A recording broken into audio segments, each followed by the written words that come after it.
purposed freighter drifts through space. All right. As you stare out at the star-flecked void, another ship comes in. Wait, is this sci-fi? I thought we agreed on a World War II campaign. Oh. Did we? That's cool. I can pivot. The smell of smoke curdles in your nostrils. Hold up, I thought we were prepping for a zombie apocalypse campaign. Alright, here's what we're doing. It's the year 3700. Humanity's elite fled to other planets long ago, taking with them all forms of advanced technology. Earth survivors scrape by with historic tools as weird phenomena plague abandoned nuclear sites. Witnesses report seeing glowing lights and the dead rising from their graves. And amidst the chaos, 3 strangers will meet in a dim bar. A veteran zombie slayer, a disgraced general out for revenge, and a space mercenary sent to investigate the power plants. Now describe your characters. How did you do that? I have the right tools for the job. This would help if I logged into Streamlabs so I could set the giveaway up.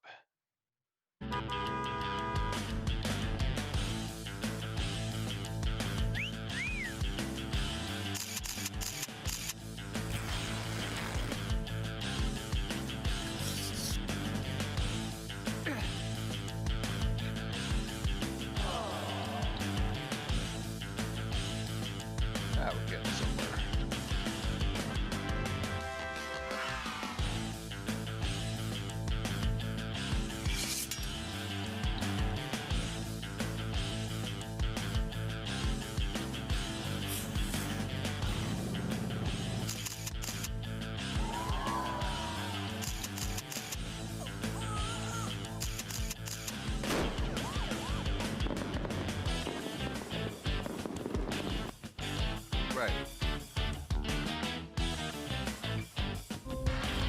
A story once spoken is ageless. The dungeon imagined without end. 57 months. The curious are the ones most courageous. Hey, Keith. The tree that endures has to bend. From stillness the mad mage is stirring. From countless voices the castle takes shape.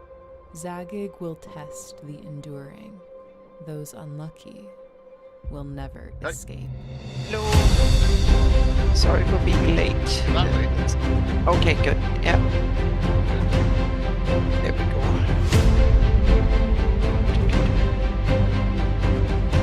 Free Saturday, May 2nd. I think so. Let me check my calendar. 7 my time, 4 yours. May 2nd. Yes. 4 or 5, you said? My time? 4. 4, okay. Yeah. 6 with system game with Okay. Curtis 1. Then I'm running a game myself that morning with Brett Curtis Tiffany, so Yeah. double header for me. 4 o'clock, you said. Yep.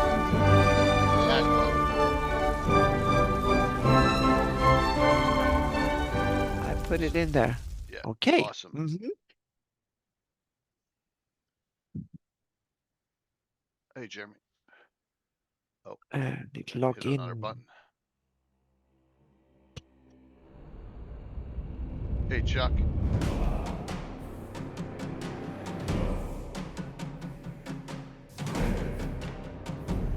What's going on, man?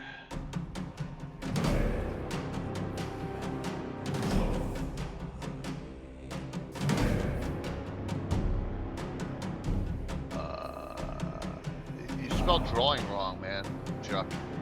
Not that, you know, I know English isn't your first language, but it doesn't have 2 eyes. A bad keyboard, Chuck. Yep.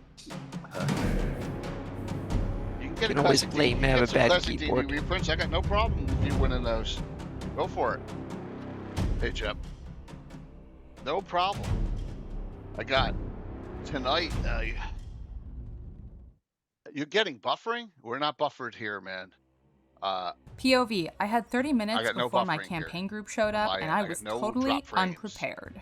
I So grabbed my just ready, set, encounter box, and refresh it. boom, It could everything be I needed for an epic turn session. down the Adventure hooks, resolution. map tiles, loot tables, Yeah, 'cause stat I blocks, got and 0 miniatures, buffering. all ready to go. My players still think I spent hours It planning our stopped. great dragon encounter. Does anyone else If have you're that a busy issue? dungeon master, get ready, set, encounter It works live here. now on Yeah, Kickstarter. we're free and clear, dude.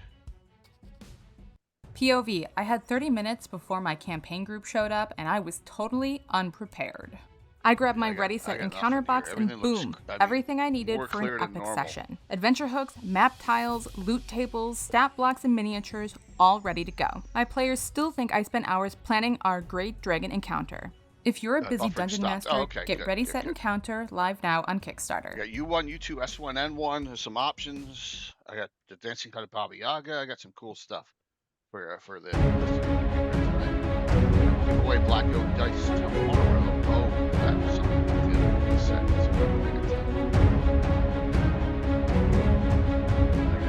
Shut up.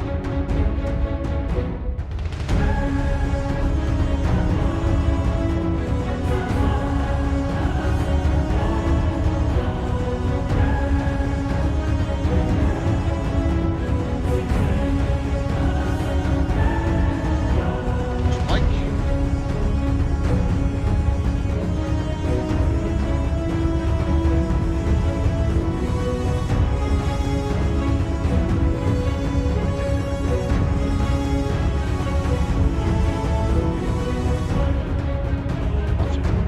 Go ahead. Public this. What's up, Mike? Hey, Hello.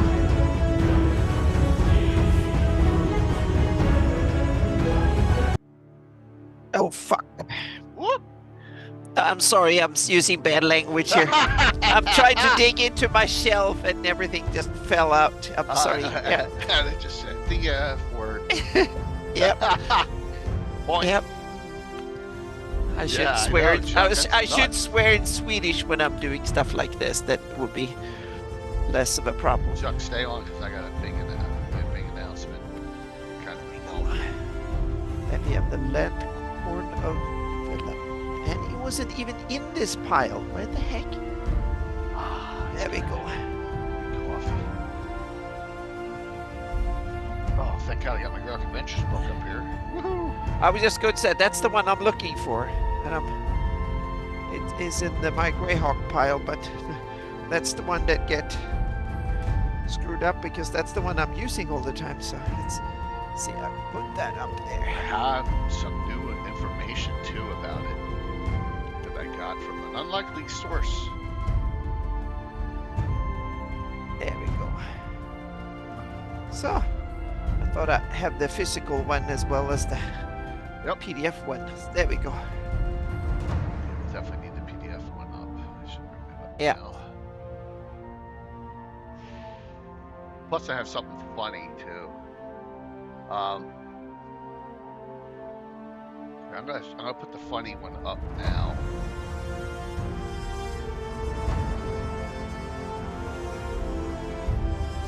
It's small, but I'm gonna put it up on the screen too.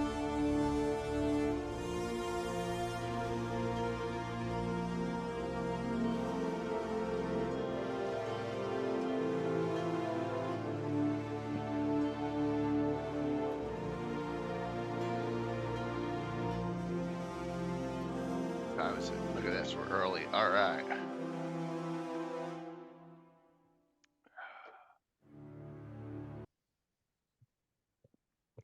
A little early, never hurt anyone, right? That's right. So, welcome. I got Anna and Mike. Yeah, As we go over I got Greyhawk here in time. It was a little bit of a hiccup here, but there we it's go. all good. Chico Greyhawk? was out chasing bunnies. Yeah. Oh, that's awesome. I let him do that when he see a bunny and on the golf course or something like that. I let him loose and he run like crazy. So yeah. Yeah. It would be a nice thing if that's all I had to do in my life, but that's just not the way it works, for us. So, yes. So, last time we did this was number 52 or 53. So it's a long time, Mike, right? Yeah, and we have had Jason yeah. Ward on since then too. I got a new emote for the channel. Oh, And this is what happens when you trust me with sending me something that you find that someone did that's funny. So I was like, you know what? I told her, I was like, sorry. But Tiffany Rose Nichols sent me a picture of her at Chaosium Con DMing, and someone took a picture of it and sent it to her. And then, of course, I had to make it into an emote. So here it is.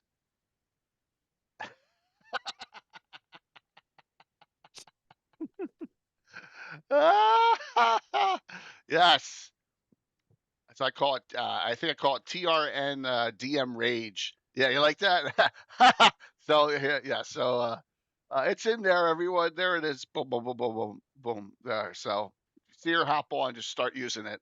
She'll be on tomorrow night's game. So, yeah. That's funny. I cracked myself up. Yeah. So there you go. Yeah. What's up, John?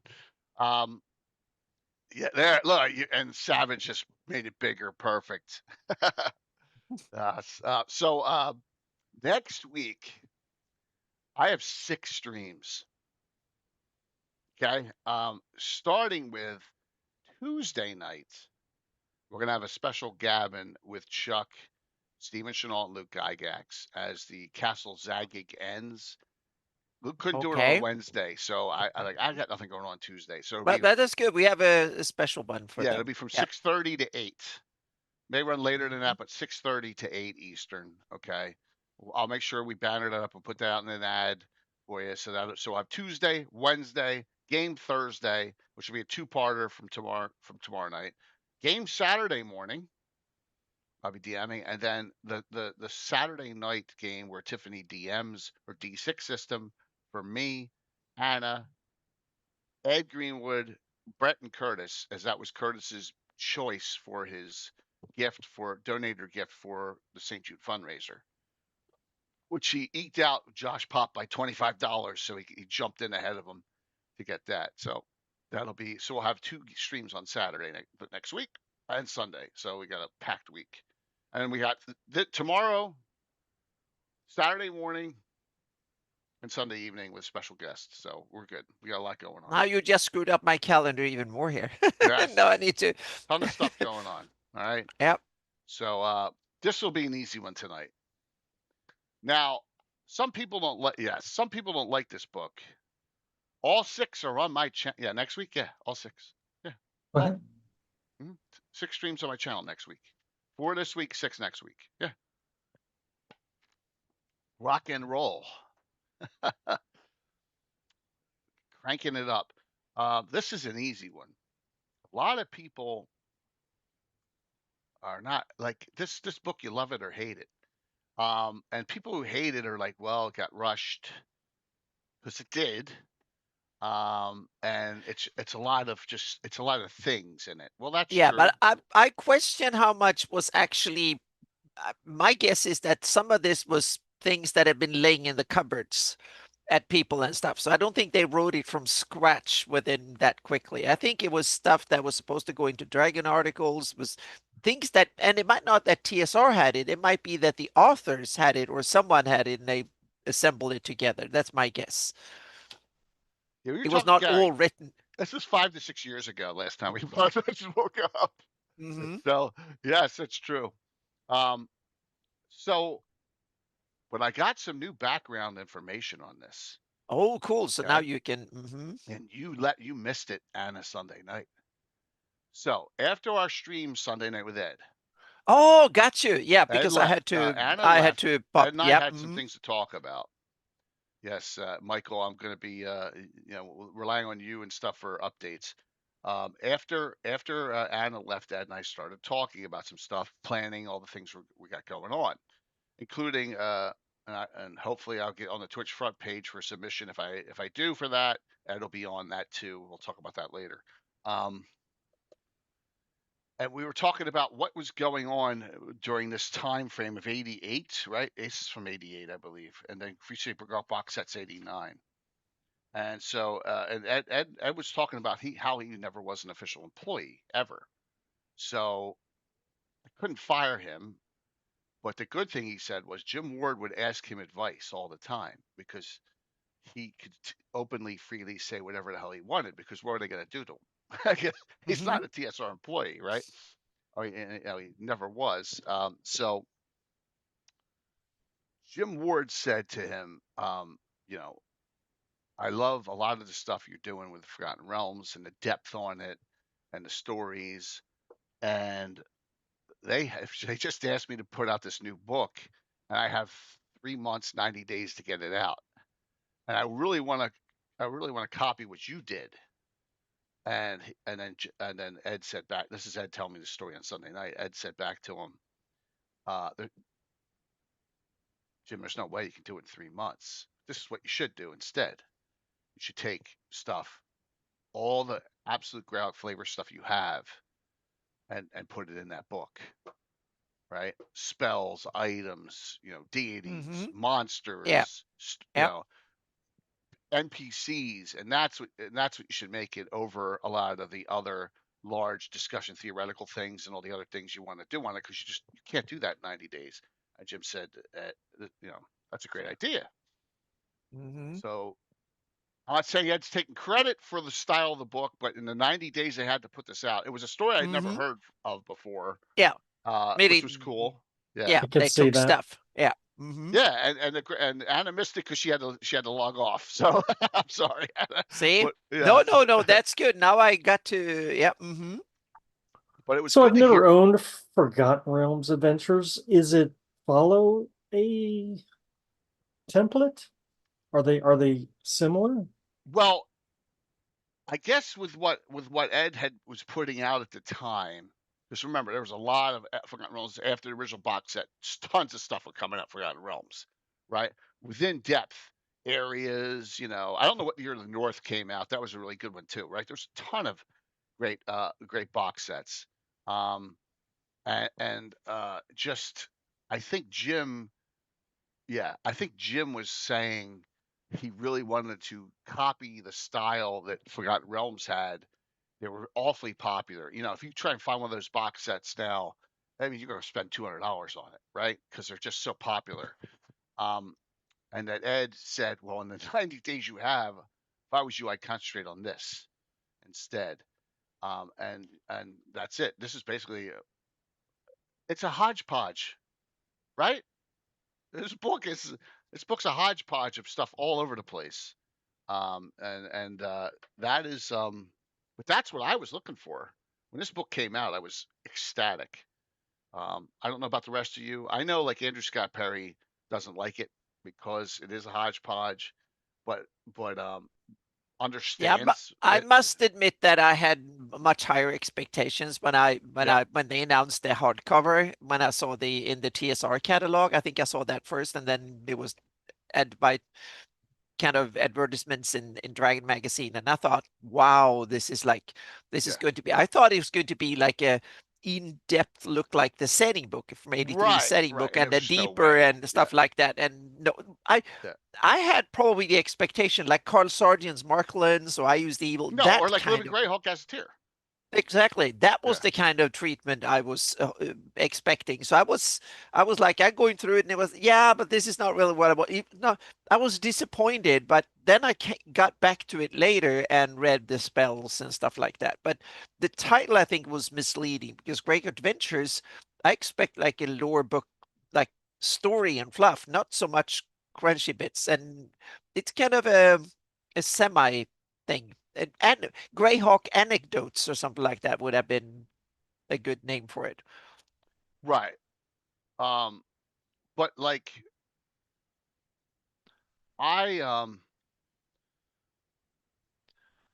because of the timing, and Freezer Grok box set comes out after it, right? And then and like I said, this thing says compatible with first and second edition, right? So it's like for second edition, basically, first edition was fluff added, which I like. When Freezer Grok box set comes out, I think that was a great compliment to this, because that not only had the city in it, but it had the surrounding area. So I finally got my first look at the Cairn Hills. I got some look not really much at the Albarels, but I got to look at the gnarly forest, right? And so I got a look at some areas that I was really interested in adventuring in that had nothing on. And this kind of had some information. There's a couple characters that cross over in these two books, but like it just was it was good. It was good timing, I thought. Oh yeah, the timing was great because we were like, oh, something new, Greyhawk coming again. Yes. Yeah, confirmed. That would have been the great thing if it was that. If it was about making your own new adventures at Greyhawk, that would have been a home run. No, 100%. But like, how do you do that? We're talking about the theoretical stuff, right? Yeah. And how do you do that in 90 days? But this was 5 years, and we have barely seen much Greyhawk content in 5 years. No, absolutely. It was 5 years after an 83 box set. You're dead on. Yep. There were some adventures. Yeah, so I was like, oh, this is so cool. And then there was nada. Yeah. Oh, not nada, but it was very little. You had to kind of some old modules, but another thing, there are no maps in here. Exactly. There's nothing. There are no maps. Yeah. You gotta wait for. And it looks cheap because there's not a lot of stuff. It was But for me, because of the way I love it. Yeah. Every book should be full of maps. Yes. The way I DM, this is exactly what I was looking for. And to this day, almost every adventure I've run, and you can notice this on my streams, something is from this book. Like, for example, last week we had a Thursday Saturday game, and they found they found this crazy old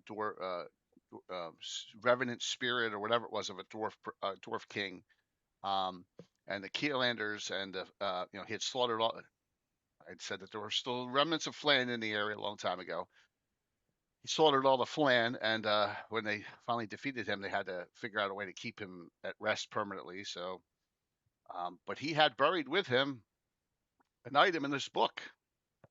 And when Rob saw it, Rob's dwarf character, he's like, "Oh my God!"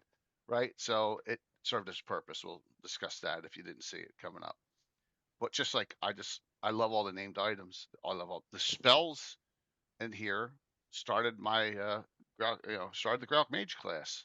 Look at that. He did come on. Dun dun dun. I invited on someone who was in chat. Dun dun dun dun. All right. Dun, dun, dun. There's Mr. Pluffett Smetcher himself, Gary Julian. Oh, thank goodness. Hello. Hey guys, can you hear me? Yeah, absolutely. Yeah. Thank you, All Patrick. right. Awesome, man. Good to see you, Gary. Oh, this is one of my favorite topics. Awesome. Beautiful. Oh, good. Beautiful. So, let me ask you something besides we start on this.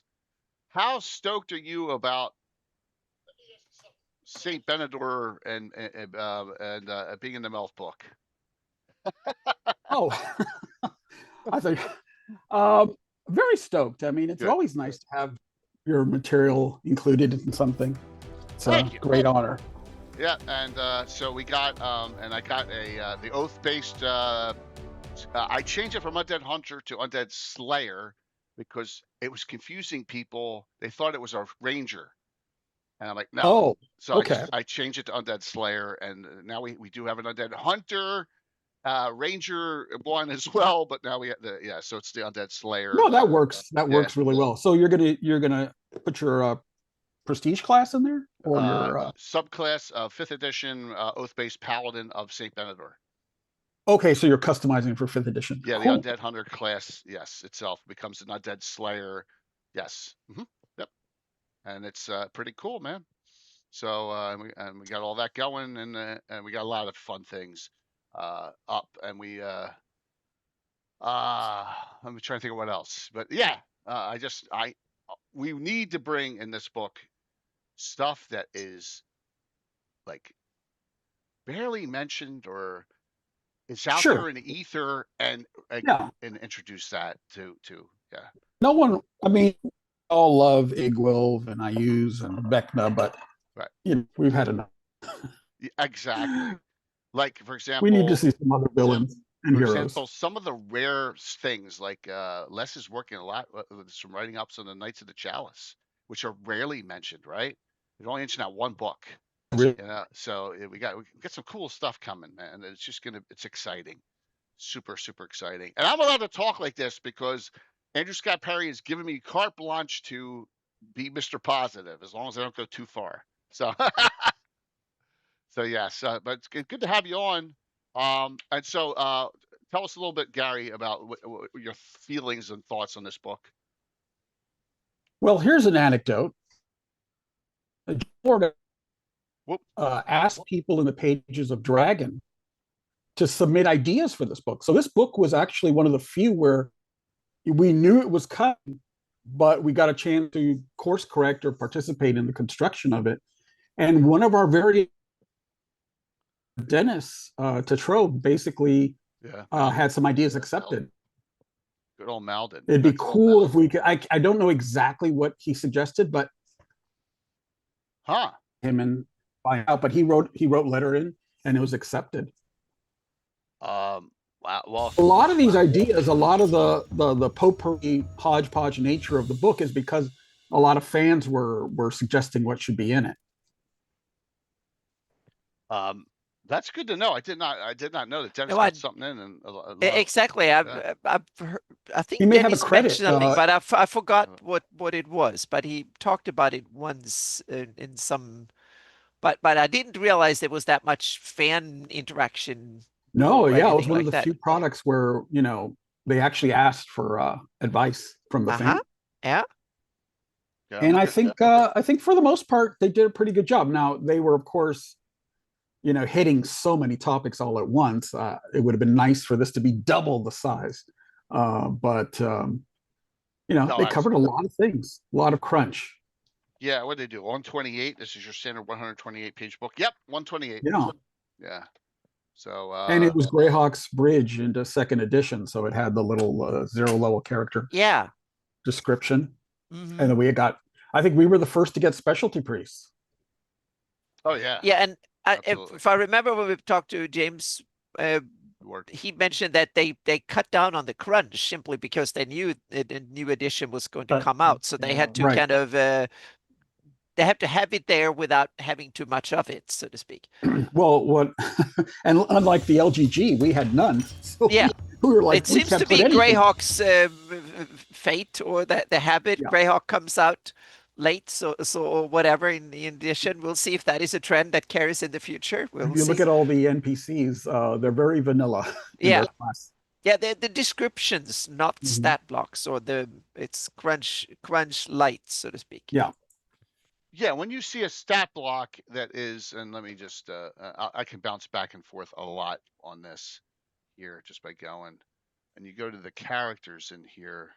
So what were we looking at? What pages are they? While Jay's looking, I can't forget that anecdote from Jim Ward on Jay's show where he basically said that he couldn't remember what he wrote or who wrote what. I know. In this book. We have no idea who did what. And that it was thrown together pretty quickly for a TSR book. Came together in just a couple months, I think. Yeah. Stat block, half a paragraph.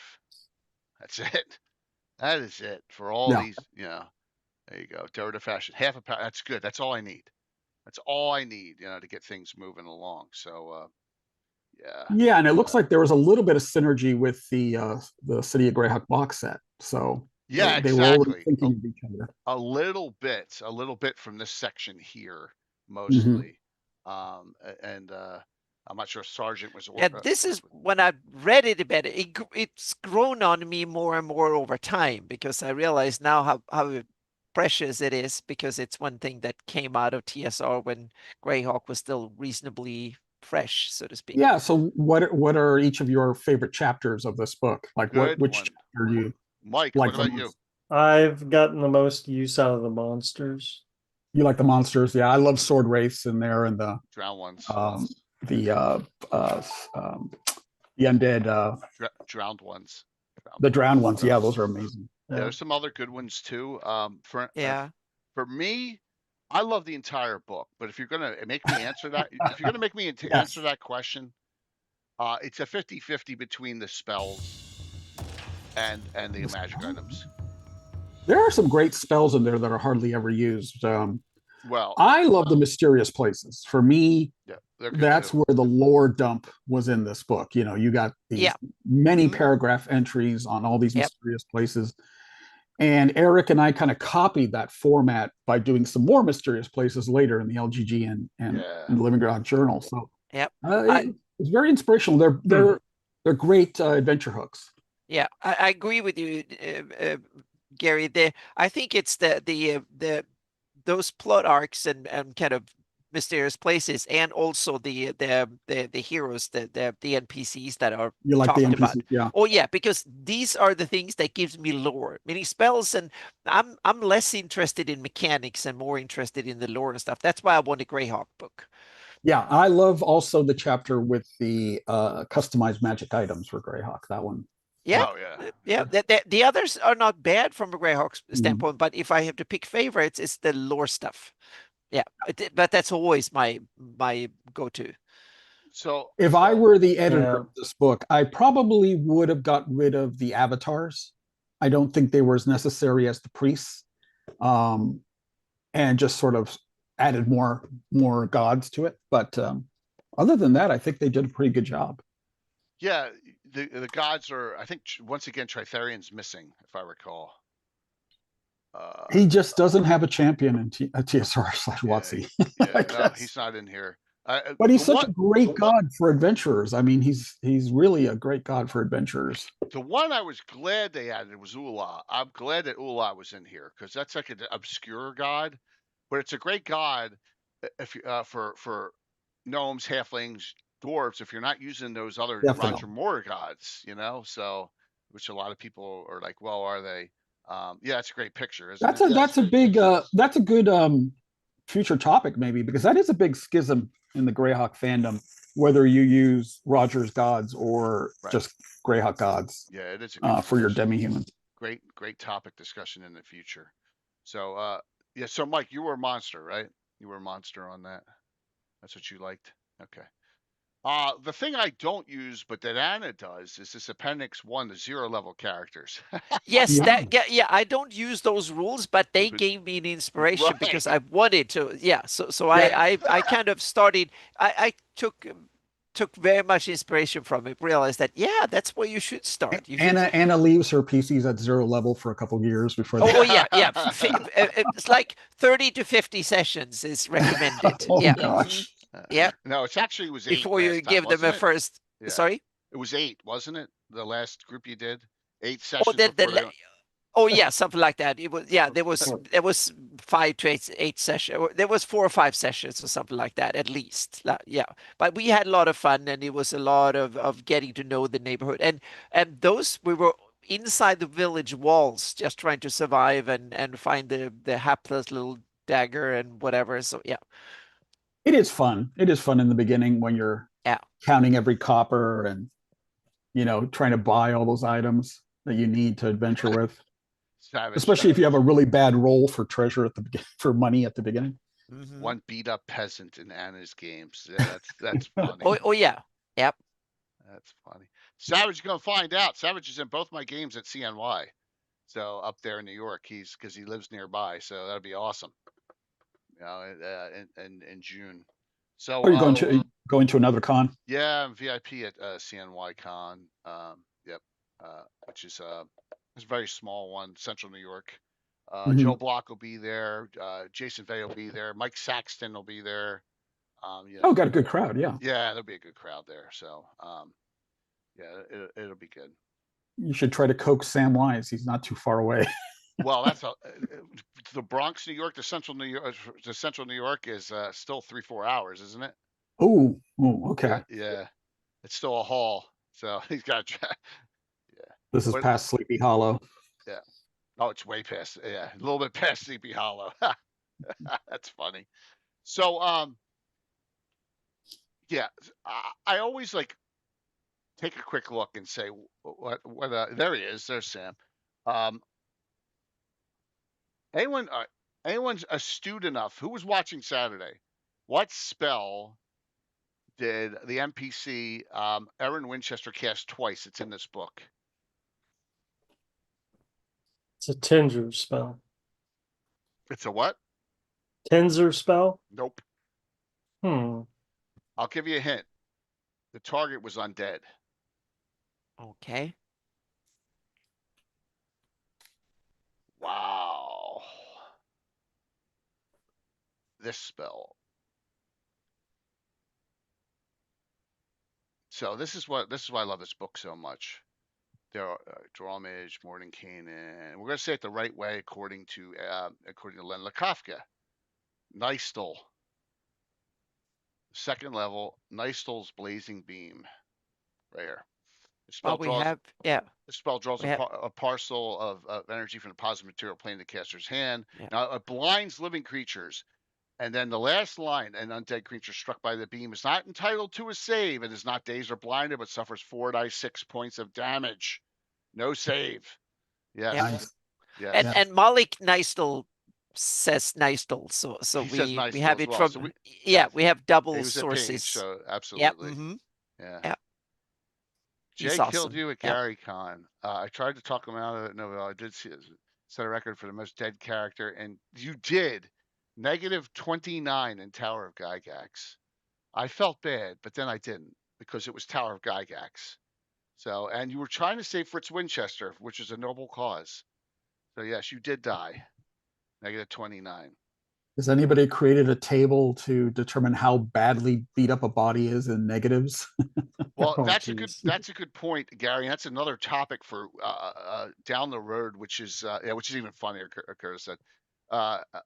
That would be a good topic down the road for custom rules. Custom rules. In Hawktails, I have injuries. You have hit points, and when you run out of hit points, you have injuries. That is kind of the second tier to hell, so to speak, before you're dead. So yeah.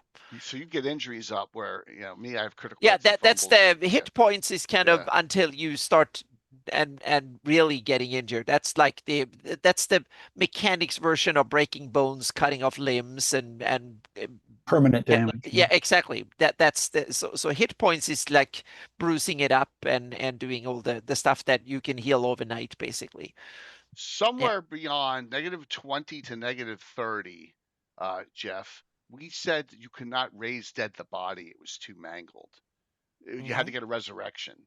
All right, that was the point that we said. Well, you are so effed up, you can't get just raised. That is a good rule. And that there should be all sorts of stuff. Meaning that then Hawktails say to do souls and stuff. So if you're human or something, we sweep the remains into a bag. Exactly. You gotta take a little piece.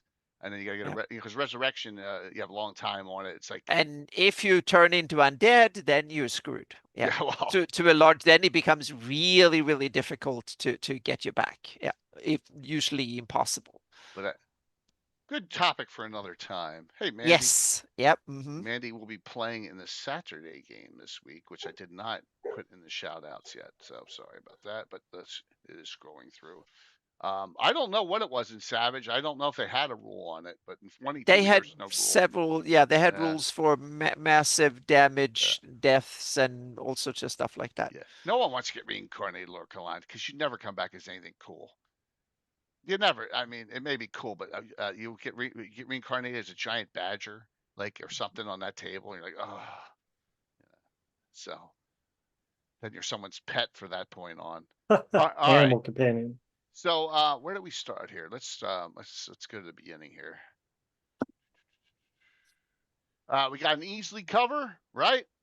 Yep, a good one. That's one of the best depictions of a hippogriff that I've seen. Yep. Yeah. Now I don't have the answer to this, but this character riding on that griffin, whatever it is. There's a name for that character. That was in the D&D card trading cards. Trading cards. Okay. Yeah. I don't have that answer though. The 93. Well, there probably was a retcon. Yeah. Oh, well, everything's a retcon. Whoops, I just hit the wrong thing there. Sorry.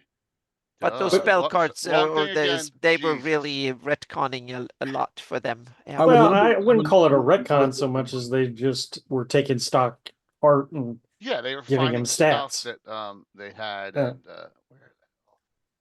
Oh my God. My shout outs are so effed. There we go.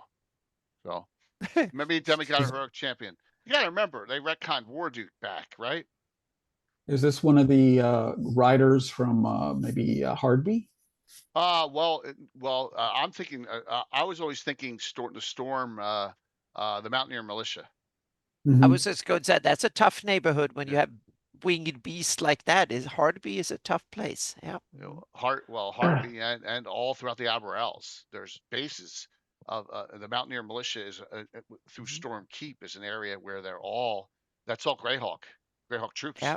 You know, but this guy looks more like an adventurer over an actual troop guy because that sword is kind of nasty looking.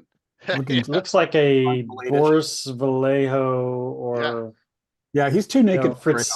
Yeah. Yeah, it's but it's all good. I mean, it's great. Easily artwork, and we got our own. Anna and I and the crew have our own easily artwork coming out, right, Anna? There you go.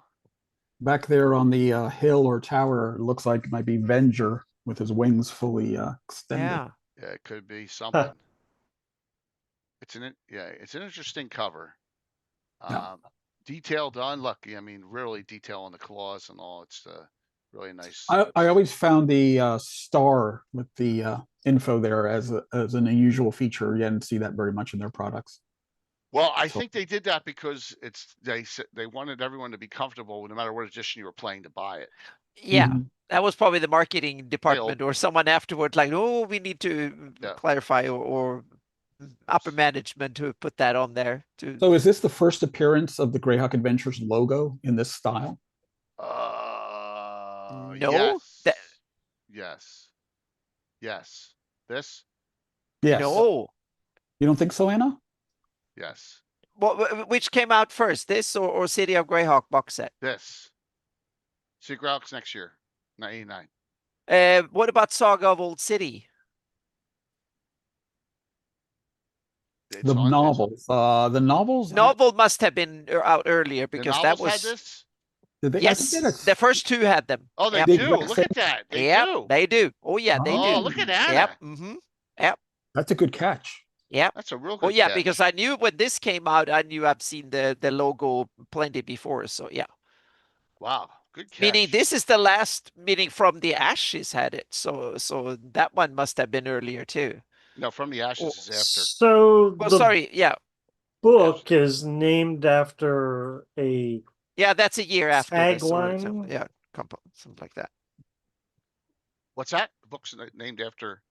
I'm just saying. It's 88. So yeah. If the Greyhawk Adventures was maybe supposed to be a tagline, a catch-all for novels and whatever, it was just interesting that that's the title of this entire book. I think they took the book title after the logo. So I'm looking at it. It's very similar. It's slightly different in the books scroll work on the novel. On the novels, they had they had a second stone tier behind the first one, so to speak, that went down and stuff. And they also Clyde Caldwell did the ones for the books, I think. So what that means is that it's probably approved by Gygax. He probably. Oh yeah, that's my guess because since it was on Saga of Old City, he was still in charge of the company that published that one. Tyrannon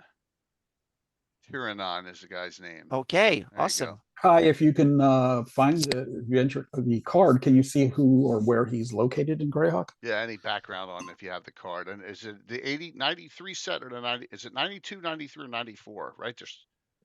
I think there were some of the years that the sets were out, right? Yeah.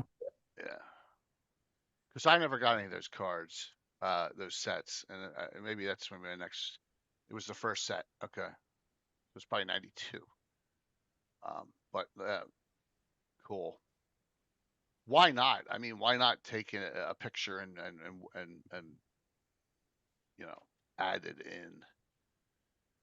Alrighty. So credit wise, there's a lot of people here. I saw Jeff D in here. Jeff D is going to be a concoction in a couple weeks. So the rest of the crew. I mean, all the same, what a crew. Easily D, Diesel, Elmore, Holloway, Otis, Sutherland, Trampier, And Gary All-star. Williams. What a jeez. Thank God, that's unbelievable. Yeah, I think it's 92. Yeah, I don't know who Stephanie Tabata's key line. Don't know. There's Betty Elmore's in here. There's definitely a lot of great artwork inside. Yeah, it's all black and white, but that's okay. Mm-hmm. So, I love the yeah. We got but in 1988. And Brown. So Jim's introduction has some nice stuff. He talking about how he can't please all the fans.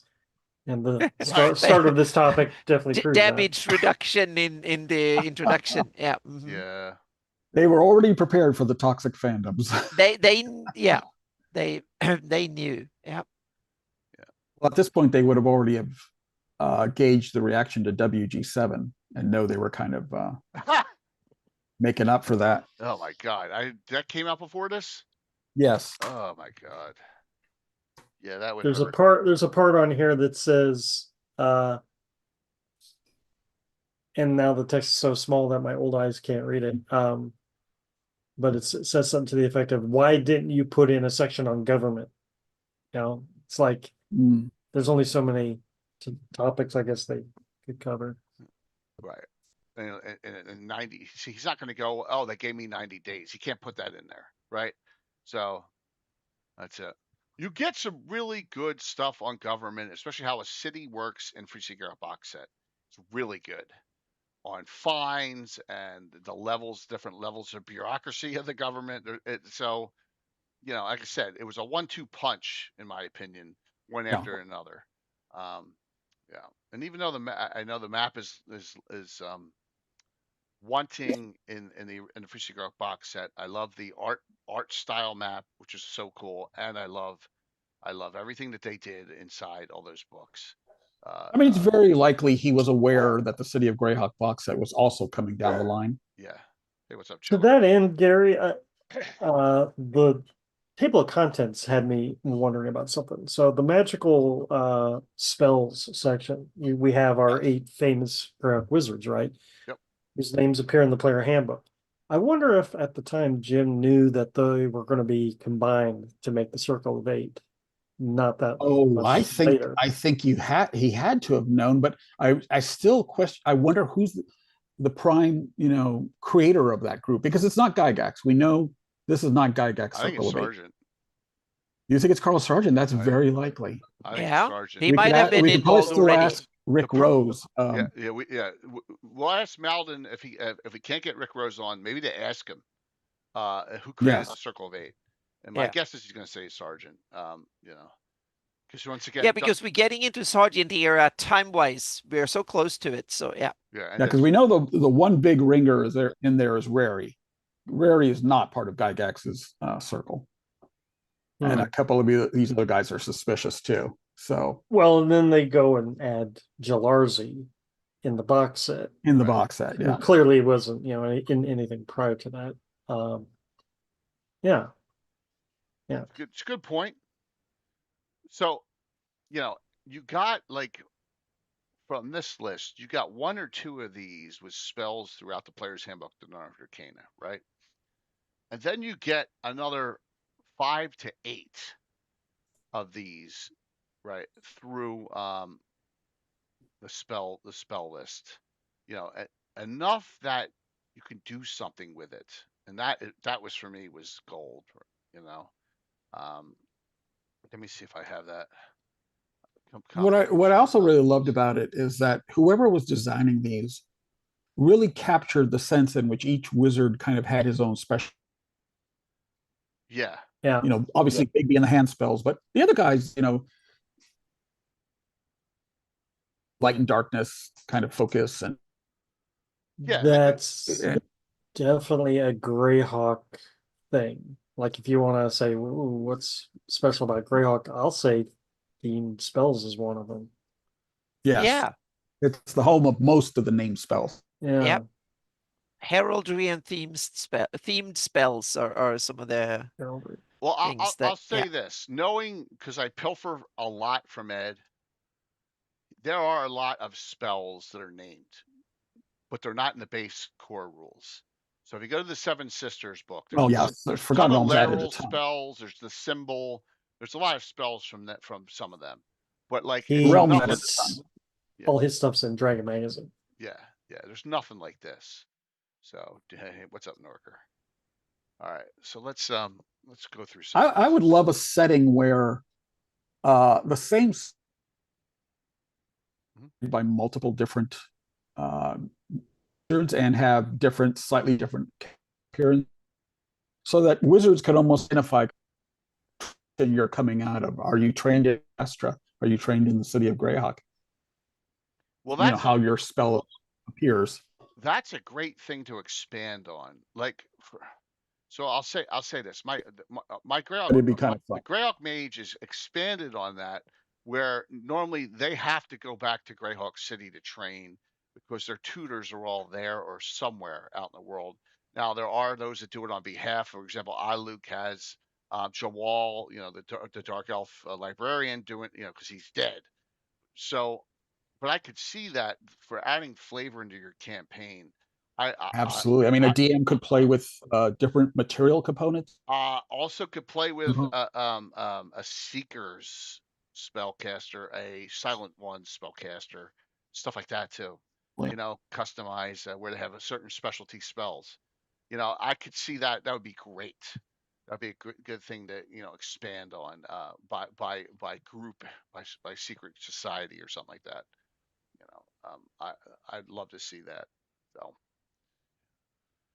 down the road, maybe when I retire from my real job, right, Anna? That's when you write the big Bible on Altamira. Yeah. Well, it's that's another thing. So deities and clerics.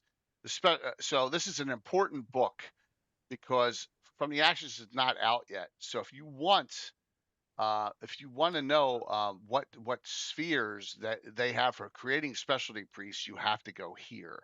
Which is what. But they probably had a good idea of what's going to come, both for second edition and From the Ashes when this was published. So yeah, absolutely. This the first appearance of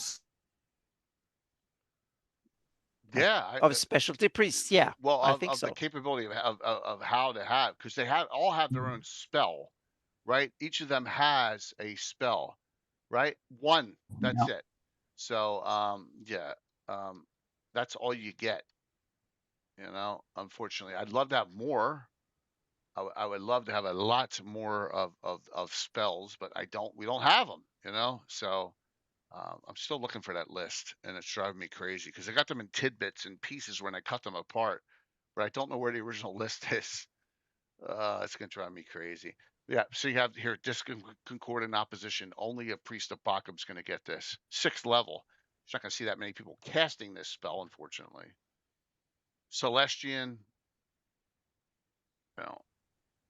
Celestian's got meteors, which is a really cool spell.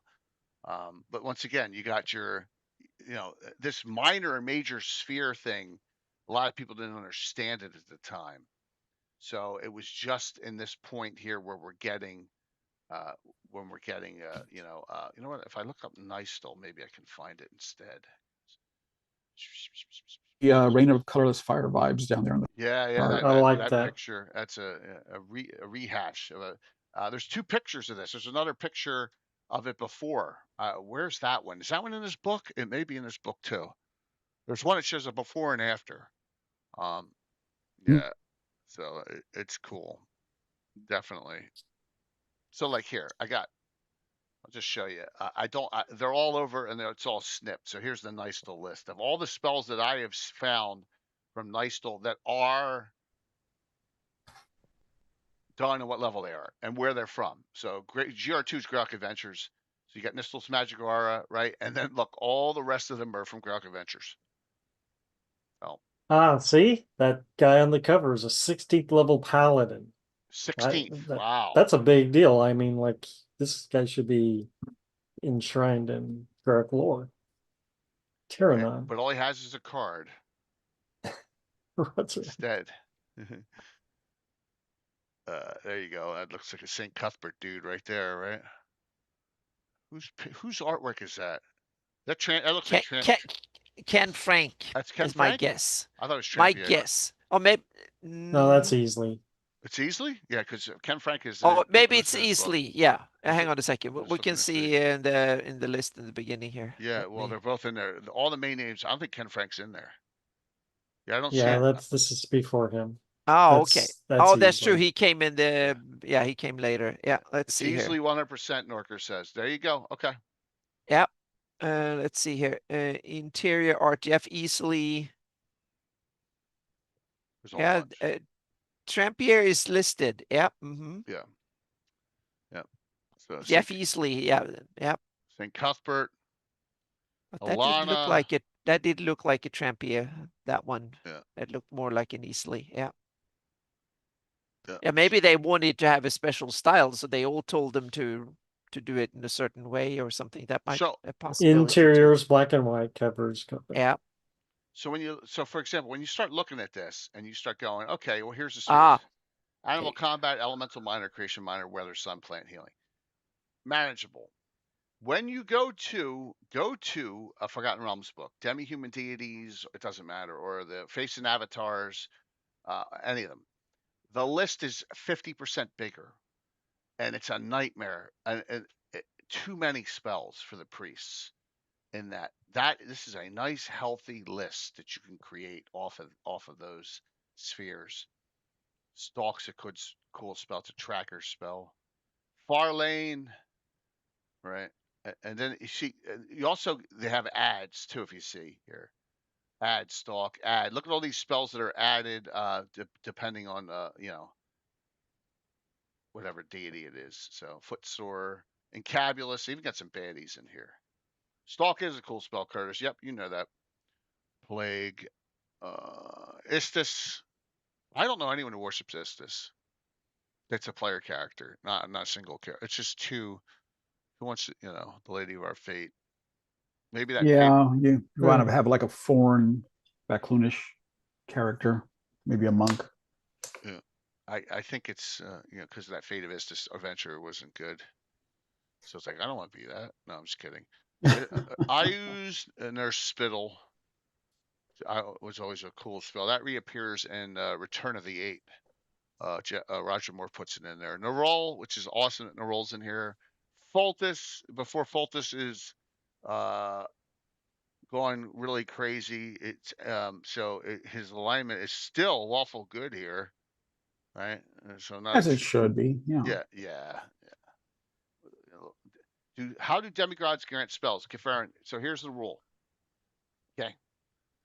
Demigods grant spells up to 4th level just by praying. If their home is prime material, you get 5th. Most of them are prime material. All right. They go lesser god, it's up to 6th. Greater god up to 7th. That's how it works. All right. That's how it works in 1E2. I don't know how it works in any other edition. So, like can't grant 7th level spells. So Isis priests only get up to 6th. So right now is the evil.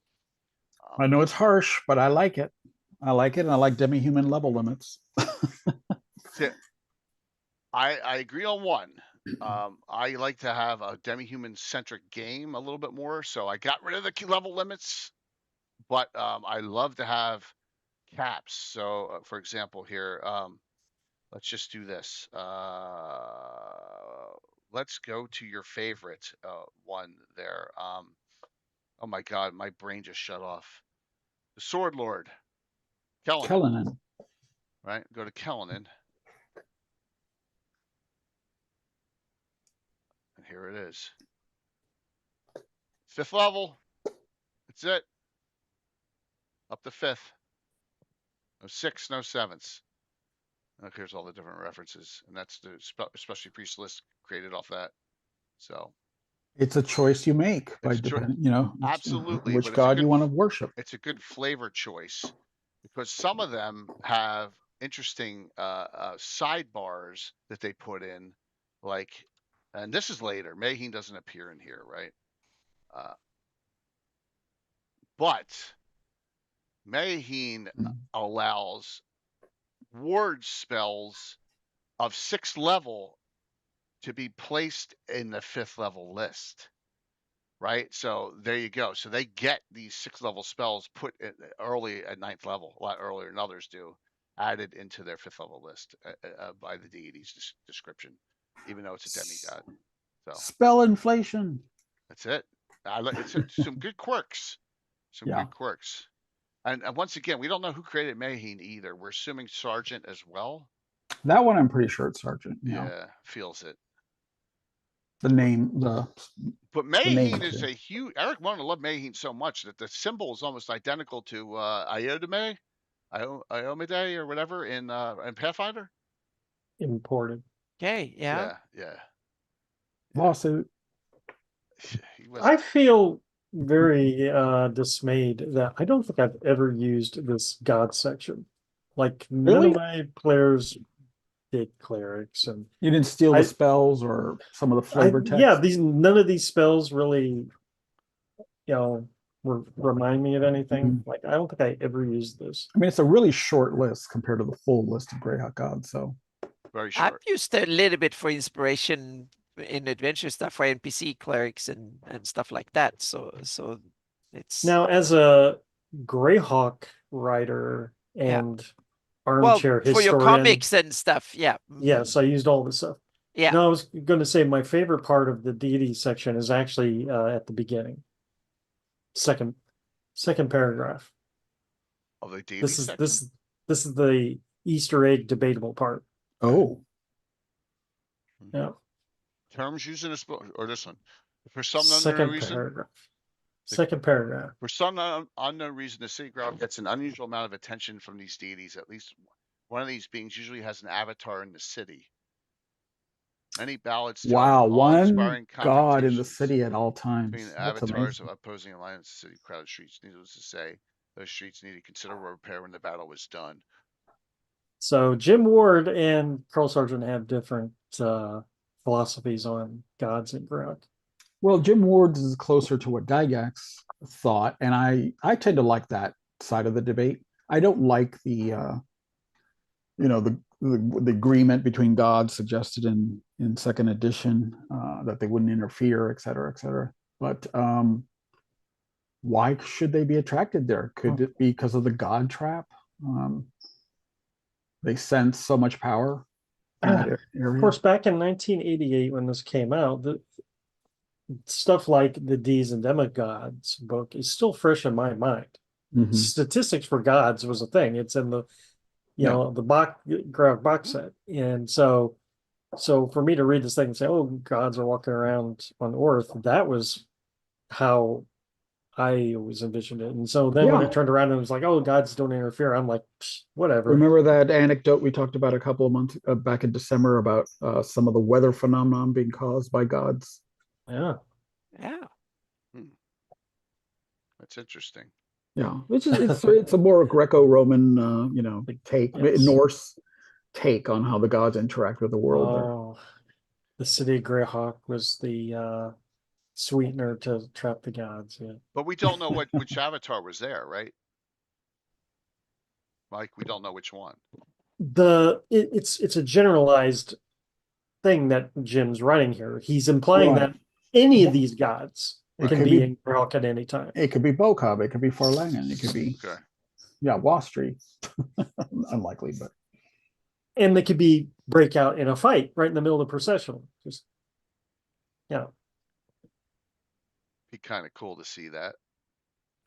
Said the only time I've ever had gods interact since 1980 was Temple of Elemental Evil at the end, where Ayush shows up and then St. Cuthbert comes and parleys with him, and they both disappear. Yeah, the thing that you would think, Mike, that is if it did happen in full view of the public, it would become a major incident in history. I mean, it wouldn't be something you would forget. Yeah. So I still think it doesn't happen too often. Of course, what's a better publicity to erect a new temple to Palor than Palor himself visiting, right? He visits every day at dawn. Mm-hmm. Oh, the whole day. Yeah. But I could see like God like Alidamara, Rudd, they're in the drinking houses, pretending to be regular humans, drinking and laughing and gambling. And I think that's more like Gygax. He likes the hidden gods. The hidden. Meaning in D&D, I love how the gods are used thematically. The problem comes when you start looking at them mechanically. They were just used as beefed up monsters, which they don't work that way, and they shouldn't work that way. So I think D&D, Greyhawk has mechanically, it's lousy because D&D has, in my opinion, the wrong idea mechanically about what gods are, because they're not just like give them more hit points and bigger to hit bonuses. That shouldn't even, that's not the way I think you should approach it. But thematically, there's a lot of cool stuff with it. I mean, I think Gygax's philosophy was that they are just greater monsters who are able to channel the just devotional energy into their own purposes. But if you properly role play one of these gods with all the additional powers that they get at their god level, they're unbeatable. I mean, you'd have to be a pretty lame DM not to be able, and at worst, they just teleport away. So, well, the thing is that I don't want them to be seen as individual creatures at all. Gods are phenomena, so to speak. You fight them like you fight an ideology or something like that. So you have to, and especially the powerful ones, that they go from, the way I've tried to use them in my game is that they go from being creatures to then become forces in the world, so to speak. And then they have to be dealt with as forces in the world, because you can't find them as individuals creatures to fight them. I guess, So I wanted rules for that. I wanted mechanics that kind of intervenes in a level that normal monsters can't, so to speak. And I guess like in the Greco-Roman myths, they're like us but more powerful. They're jealous and that's and I want the gods to be a continuum. If you have like, meaning there's 10 levels of godhood, and the first one you live forever, but otherwise you're mortal in every way else, and then all the way up to the most powerful gods that are just beings of the universe or phenomena of the universe, and meaning demon lords and others are halfway on that list somewhere or a little bit higher, and you can't even kill them individually. So then you have to go after their cults and temples and all of that, so to speak. So I want, but that's just how I want to deal with divinity and stuff in my campaign. So that's why I wrote rules for it. Section on avatars in here. Yes. It says that it's a start. Again, some new, more philosophical stuff from exactly. Jim. It's a start. Yep. He says many of the greatest heroes of any race of people or intelligent creatures were avatars sent to help that race. Yep. And it says they take great pains not to reveal themselves. That they when they die, they vanish, and sometimes they appear in a desolate area, and then they move towards civilization. And a god can manifest as an avatar, and that will cost power, and even be an avatar being killed can cost power for the god, but that's not the way you can kill a god. I find the line though that says many of the greatest heroes are avatars is very interesting. Then it becomes complicated a little bit. Is he talking about the player characters? Well, and the way I want to see it is technically, if you project to the abyss or some other planes, you become an avatar there, just like gods can become avatars here. So you as a creature, a character, you can do the opposite and go to them as an avatar too, using the same mechanics. So could Slarotin have been an avatar of Bokob? Saved. I mean, technically it could have been possible. So but that is something I think you as a campaign, you need to start thinking, how do you want this to function? Do you even want gods to function in any special way? And then you have to start looking at the rule system or the rules or house ruling or whatever. Or you can just say, oh, they're a big beefy monster, I'm not going to use them. And then just have them as, they could just be thematical kind of cool things in your campaign. You might never use them mechanically more than give their clerics spells. That might be the only thing you ever let the gods do in your campaign. Oh, yeah. Yeah. All right. Which is kind of, Jay, that's your version that you've done in your campaign, is the gods interact through giving spells to clerics. Yep. Yeah, I try and stay away from Jay, do you have clerics of the demon lords and princes? Not especially increases, but what I do is I've had remember the Son of Orcus, that whole plot line, right? So I have, what I do is I'll pilfer from a chaotic evil one I've done up and hybridize it, and just I won't make it up from scratch, right? But they'll have certain spells. Done Holy Blights, I'll have necromancy spells, I'll have undead control spells. I'll make it up on scratch right there on the spot. Just I don't need to have that many of them made, because it comes up rarely. So I got my core. I got. We only really have we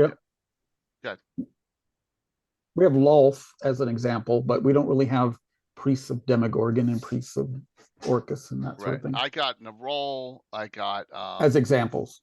Right. I actually have a special priest of Nerol written up. Hextor, Leviatar. Who am I missing? I use Washtri. I'm missing one or two. I think there's one or two other ones. Oh, the Earth Dragon too. Yeah, that's a good one. Yeah, but that one's almost pre-written up in the Slavers, so that one was easy to do.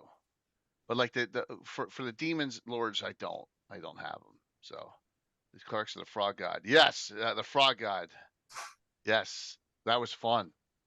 That was a blast. And Fritz should get off his ass and start doing something according to everyone else there in that during that fundraiser. All right, monsters. There we go. The Beastman. Well, this isn't the first appearance of a Beastman. I know they appeared somewhere else.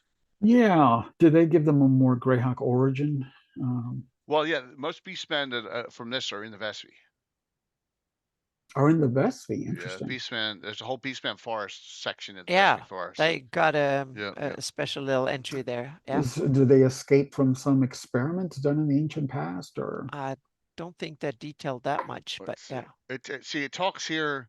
Their common names immediately, like here it says the Medio is a spot here. There's just This sounds like a description from Rossi's about something weird someone have seen somewhere. That they report back and say, oh yeah, this is what the scholars in Rossi's, they write up, it's beastmen, they're terrible, whatever and stuff. Yeah, it's like asking a Roman what a Norse person was or something like that. Someone who lived in the early Bronze Age in Scandinavia or something like that. It was uncultured, whatever, beastie kind of. Normally they're docile beastmen. Barbarians, because they're not mongrel men, right? They're not really. So it's kind of Oh, sorry, I am confusing them with mongrel men. Yep. Yeah. Oh, good. Very cool on that for Joe Block. All right. Don't think I ever used a vampire cactus. You should. It's fun. Plants are fun. I was gonna say plant monsters are cool because plants can do some awesome stuff in the real world, just like they do it to insects and small ones. So if you scale small things up a little bit, you get cool fantasy monsters. Yeah. So, Mike, you have a good history with plant monsters. Oh, jeez. Something happened? He's casting shade at my avatar of Kellerman. Oh. No, Mike almost had his face eaten off by some monster at first level. Yeah, that was rich campaign stuff. Yeah. Hey, once again, the first paragraph on the monster section is quite interesting to me. I like reading these intros because I feel like I just glance over them. You always head straight to the meat of a chapter and then look at the intro. That first paragraph is very interesting from a lore standpoint. It's got the the astounding variety of monsters found around Greyhawk is a direct result of unusual fad which gripped the city several hundred years ago. It seems as everyone wanted a mated pairs of unusual creatures. At the time, huge market existed for expensive mated pairs of rare and often dangerous creatures. The mated pair business was big business. Great. That's really smart to do. You can tell how transitional this is because it still uses some of the Darlene calligraphy and artwork to sort of bridge the style. Talking about like Lord Henway's Menagerie right there. Yeah. It's a good way to explain why all these strange monsters might be in a dungeon or nearby. Yes, because Anna needs a reason for every monster. Oh yes, otherwise they can't be my campaign if I. The way I read later on in that section, it explains how there's laws against it now. Well, yeah, but the way I read that now is like you can't have a lion and tiger is the exception. We have laws against a lot of things nowadays. So But I like the change cat and the camp rat and stuff. Those are wonderful monsters that add cool flavors and stuff. Yeah, I love the artwork for it too. Yep. It says here. Yeah, this is funny. Needless to say, there is now a law against bringing mated pairs of any creature into the Greyhawk area. Strangers are always amazed when their male and female donkeys are slain before their very eyes, right in front of the gates of the city. Oh my God. Yeah, crazy. That I Mike, thanks. I never read that before. Going back reading about the sword race and yes, you should get appreciation of those, Curtis, because I will put one of those two monsters in it like every 10 games. Now, sword wraiths are something that Eric and I did a lot with. We actually expanded the background for how the major source of sword wraiths in the Stark Mounds were created, the background and the history for that. But you could, of course, have sword wraiths everywhere. I definitely have some in the Bone March and the Spine Castle area too. All of the dead elven spirits from the Hateful Wars that they come across are sword wraiths in my game. That is cool. That's very reminiscent of the Tolkien. Absolutely. Those places that with the dead from wars. Yeah, and we just had an adventure a little while ago where they came across a bunch of them. Is they're finding locations? Cactus Vampire. I mean, sword wraiths they suffer from a little PTSD, so sometimes they're not always enemies, but. Right, there's your camp rat picture. Oh yeah. I did a variation on the camp rat. Oh, you did? Yeah, I just linked it. On Cannon Fire. Oh, the Blink camp rat. Wow. Yep. An old one, Mike. That's an old one. Very old. Hold on one second. Let me see. I leave this up. I can't have too much. That thing is definitely stealing your food. Whoops. One sec here. Whoops. There we go. I'm gonna crash the screen. There we go. 2005. Your dongle? No, Dongle is the editor who posted. Posted. Blink. I'm Mortellin. They blink. They're like blink dogs. Dude, that's crazy. They are blink prairie dogs. If we had these in the real world, I would have to run screaming. Yeah. They're quite common in all. That makes sense. Anyhow, I'm probably the only person who's ever made variations of Greyhawk Adventure Critters. Yeah, you might be. No, that's not true. That's not true. That's awesome. No, because there are a ton of variations on Drowned Ones. In fact, James Jacobs has a bunch of them in what do you call it? Age of Worms. Okay. Yeah. I can't believe that they're not inspired by John Carpenter's The Fog. Well, my guess is that they are. Yeah. Crystal Mists are kind of weird. I've used them once or twice. Yeah. And then do these all appear in that second edition compendium of Greyhawk monsters? Yeah. Yes. Okay. Yeah. Most of them. I think. Of course, the Greyhawk Dragon, Greyhawk Dragon's one of the best. Very used one. Yeah. Best specific to Greyhawk mounts, creatures there is. And it's not the Steel Dragon from Dragon Magazine, everyone. Not. It's its own. It's Greyhawk Dragon. So the challenge was, how many Greyhawk Dragons have we found throughout published source lore? And I think the total was 6. That was it. I think it's 6. You got Estrella. You got the one from Falcon. You got, is there one in Morkane's Fantastic Adventure? Or am I thinking something else? You got the one with the new Circle of 8 member, right? That's 3 right there. That's 4 right there. Yeah. So Greyhawk Dragon. Grung. Grungs are like little humanoids. No picture. No. And Gundi. Intelligent humanoid reptile. Another one. Yeah. More fodder for the southern more fodder. swamp slant. The Nimbus. Creature from the quasi-elemental plane of lightning. Yeah. So it's electrical energy. It's one of those little ball lightning little things that you see going down the street. You're like, what the hell's that near your power lines? You're like, what? That you see on all those videos, and you're like, that's it. That's edited in. Yeah. So thanks, Jim. Good to see you. Yeah. Sea Sprites. 72 months, Jim. Yeah, that's 6 full years, man. Whew. I think I haven't used most of these. I'd have to say, Mike. Sea Sprites. Just keeping track mentally. Yeah, Sea Sprites are small. I mean, as far as I haven't used all of these. I don't think I've used Sea Sprites, for instance. Well, it's because you're not doing a lot of underwater adventuring. Yeah. I did drown create ones on me, dude. At Gary Con the year before last. Yes, I did. She did. I did create an alternative called the Axe Wraith for dwarven spirits. Oh yeah, that's Gary. I just make a general sword wraith as a general term, and it could be any of them. Now it won't be humanoids. It'll be demi-humans. Oh yeah, absolutely. Here's the thing: a lot of people don't realize, and sometimes I do lesser ones that aren't as nasty. +2 are better weapon to hit. You need. Oh yeah, that's pretty nasty. Disgusting. 7 hit dice. And the reason why the Stark Mounds are special is because it was like a mass casualty event where like an entire company was created of these things all at once, right? Through magical attack. And I always, a lot of people say, well, are they corporal or not? And I say they can be both. Kind of like interesting. Okay, in Lord we of had the that Rings debate. Too. Yes, it just depends. It can be corporal or non-corporal.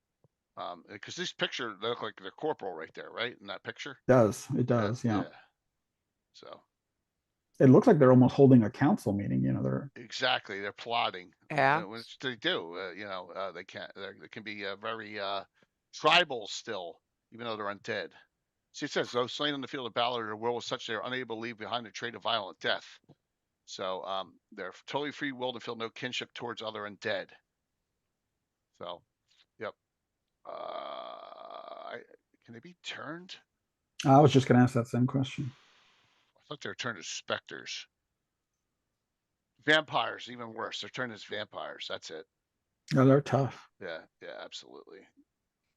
I put some of them in the service of Death Knights. That makes sense. Yeah, Mist Wolves are cool too. Well, I use Mist Wolves a lot. And Mist Wolves are Monster Manual 2, if I recall.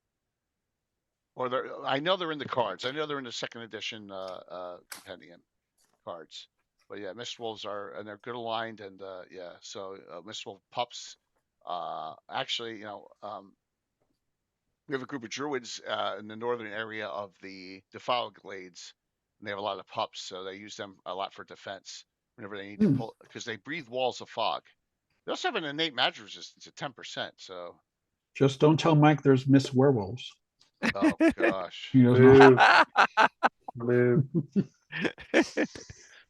And then the drowned ones. Oh, awesome photo. Look at that. It's like straight out of John Carpenter, but in medieval times. Yeah. Yep. Now, who's the artist on that? Oh, is there a symbol on it? That's easily. You can tell Easley's sketching style. Okay. At least I can. All right, cool. You've got the eye, Mike. Yeah. You do. You got the eye on that, man. I did a variation on drowned ones, by the way. Okay. Yeah. Where'd you call them? It's in the link in the chat. Oh, okay. 1 second here. It's on the blog. I can't keep dry ones. Oh, that's right. That's awesome. That's of course. Awesome. Desert zombie, the dry ones. Yeah.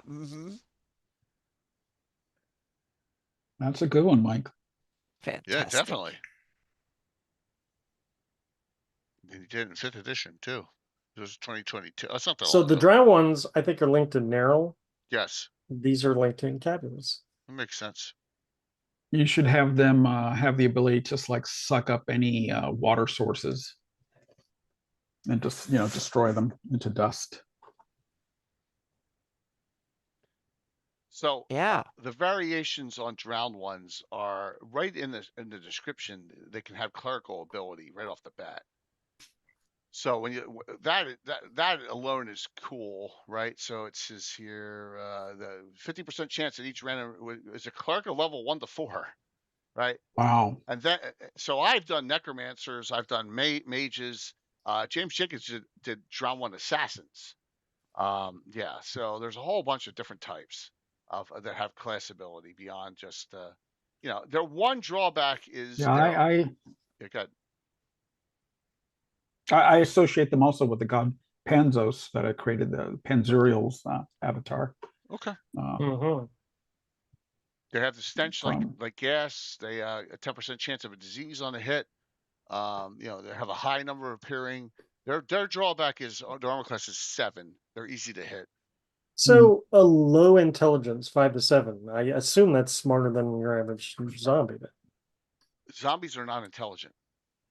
So not at all. So drowned ones are. Yes, these are, and they're self-willed. Enough to they're unturnable. They're unturnable. Hunt you down. Right. Yeah, they're unturnable. And the great thing about them, see the Azure Sea, it's right in the area of my adventuring. I just did an adventure with drowned ones just a couple weeks ago. Last one with the new named Armed and Dangerous group. I showed those pictures. Hold on one sec. I'll bring them up real quick here, just to because it was of course it was a trap. I trapped them right, and it was laughing all the way to the fun house. Who's on the group name? That one's sensible. The ladies decided it on their own on that one. So yep, Armed and Dangerous. Yeah. So here, whoops, wrong one. Here it is. So this is a shipwreck, and see that's underwater, that chest, and it was glowing. so they brought their ship up and their dinghy, and Tiffany's character Gemma gets up here, goes and jumps into the water to go down there, and then all the javelins came. It was great. I was like, are those all 3D printed parts? So the ship is 3D printed. That could be a Reaper mini or painted, or I'm not sure if it's 3D print on the chest. But the looks ruins awesome, are. Jay. Yeah, thanks. And the other side has an older one too. Let me see if I go to this one. So the lighthouse is 3D printed from Gamescape, and then there's the old ship ruins on the other side. That's actually from, believe it or not, that's actually from Miniature Building Authority. That wreck there. Yeah, so it's just but I love Drown because they're way better underwater. Yeah.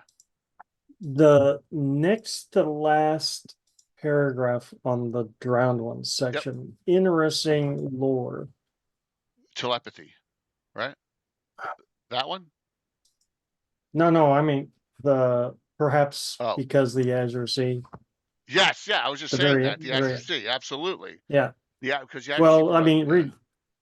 Yeah. Read the rest of it.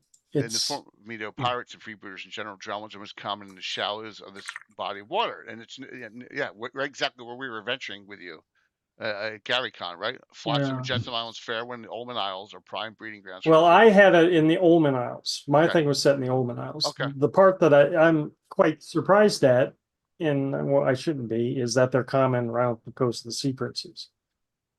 No, that makes total sense because there's. But they have all sorts of nasty stuff down there. So yeah. So anywhere along the coastline, I say from the Pomarge from Blue down, all the way down Keel, Keeland. There's a lot of. But the Kiwish coast should be cleared from most stuff. Yeah. It's one of the most populous coasts. So they probably hunt them. The Pomarge coast is where I've used them the most. Yeah. I mean, if you look at the that's because nothing. Oh yeah, because it's not developed yet. But I think in Keelland would probably not. Meaning they have a big fleet and stuff. I'm sure Kiwish people live by the coast. It's a prime area for settlement. So I don't think they abandon it, so to speak. Right. Yeah. But all right. So let me retort back something here. Real life. Yeah. Okay? The United States has the greatest navy out there, right? Where are most of the shipwrecks? Yeah. Where are most of the shipwrecks in the world? 80% of the shipwrecks in the world are where? Off the coast of North Carolina. Well, it depends. Well, right. It depends on what depends on what time period you're thinking, I guess. But over if what you I'm take saying is, but I'm saying is that all those shipwrecks are there from past times. That's a historical record. Right, but what I'm saying is, yeah, exactly. It's the Keelan Coast could have a ton of old shipwrecks, even though they have a great navy. Yeah, but I'm not talking about shipwreck. I'm talking about saying that Keeland is one of the biggest, most powerful countries with the biggest population. I don't think they will abandon a subtropical Mediterranean coastline that is probably one of the richest in the Flanders. That seems ridiculous in that sense. But on the other hand, you're right that there isn't much there because no one paid attention to. They didn't publish anything to go there. Right. That's what I'm saying. Okay. I'm thinking from a not from a published what's being published there. I'm thinking from a what should be there if you develop the setting properly. That's what I'm trying to say. Right. But which are two very different things. Right. Yeah. I'm just saying there should be shipwrecks all along any coastline in Greyhawk. A lot. Somewhere. Oh, well, for sure. There should be lots of shipwrecks where there's been lots of ships over time, and the weather is often bad, and the whatever, so to speak. Yeah, if you look at maps of the world where all the shipwrecks are, they're all in the sea lanes. Mediterranean is full of shipwrecks because they'll probably be using ships there longer than almost anywhere else. So but a lot of them are probably so old that they're rotten away. Yeah. But I agree with Anna. When you're developing Greyhawk, absence of evidence is not evidence of absence. So just because there's not a city or town there doesn't mean there isn't a city or town there. No, I think you should distinguish between what should be there from a setting perspective or what's being published. Those are two very different things. There's a guy who did that YouTube video on Greyhawk economics and stuff, and he made some good points about where there should have been cities based on rivers and stuff like that. But let me show. I mean, Sargent added some more material. Eric and I added more material. So it's this looks extremely. It's definitely dangerous. still wide open for more. There's still more This, towns and cities. I think this is dangerous here because look at that shallow. That's where you get run aground all the time, right? I mean, if Greyhawk has the same circulation as the Earth, you probably have tropical storms heading to that coast all the time at certain times of the year. This direction. I mean, when you get lots, if you talk about shipwrecks, I think you need a couple of things. You need lots of ships trafficking the area for one reason or the other. Secondly, you need varied weather that can be tricky and stuff. And you need geography with islands and reefs or stuff like that. Simple. So complicated geography, bad weather, lots of ships, you will end up tons of shipwrecks. Rob, that's why you and Valmoko are here to woefully develop it. Yeah. You guys need to get on it, man. Just being a ball buster.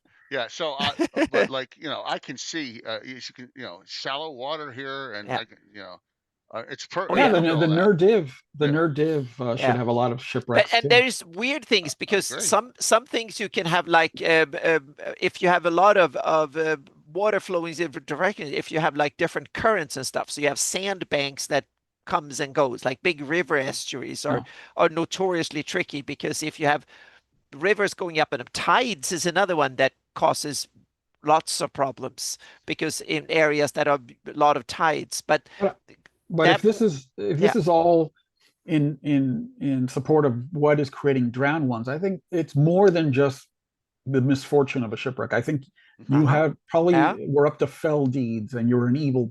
That's true. You have a lot of stuff like that. Yeah. So it's not just the shipwreck. I think it's the punishment of the gods. Mm-hmm.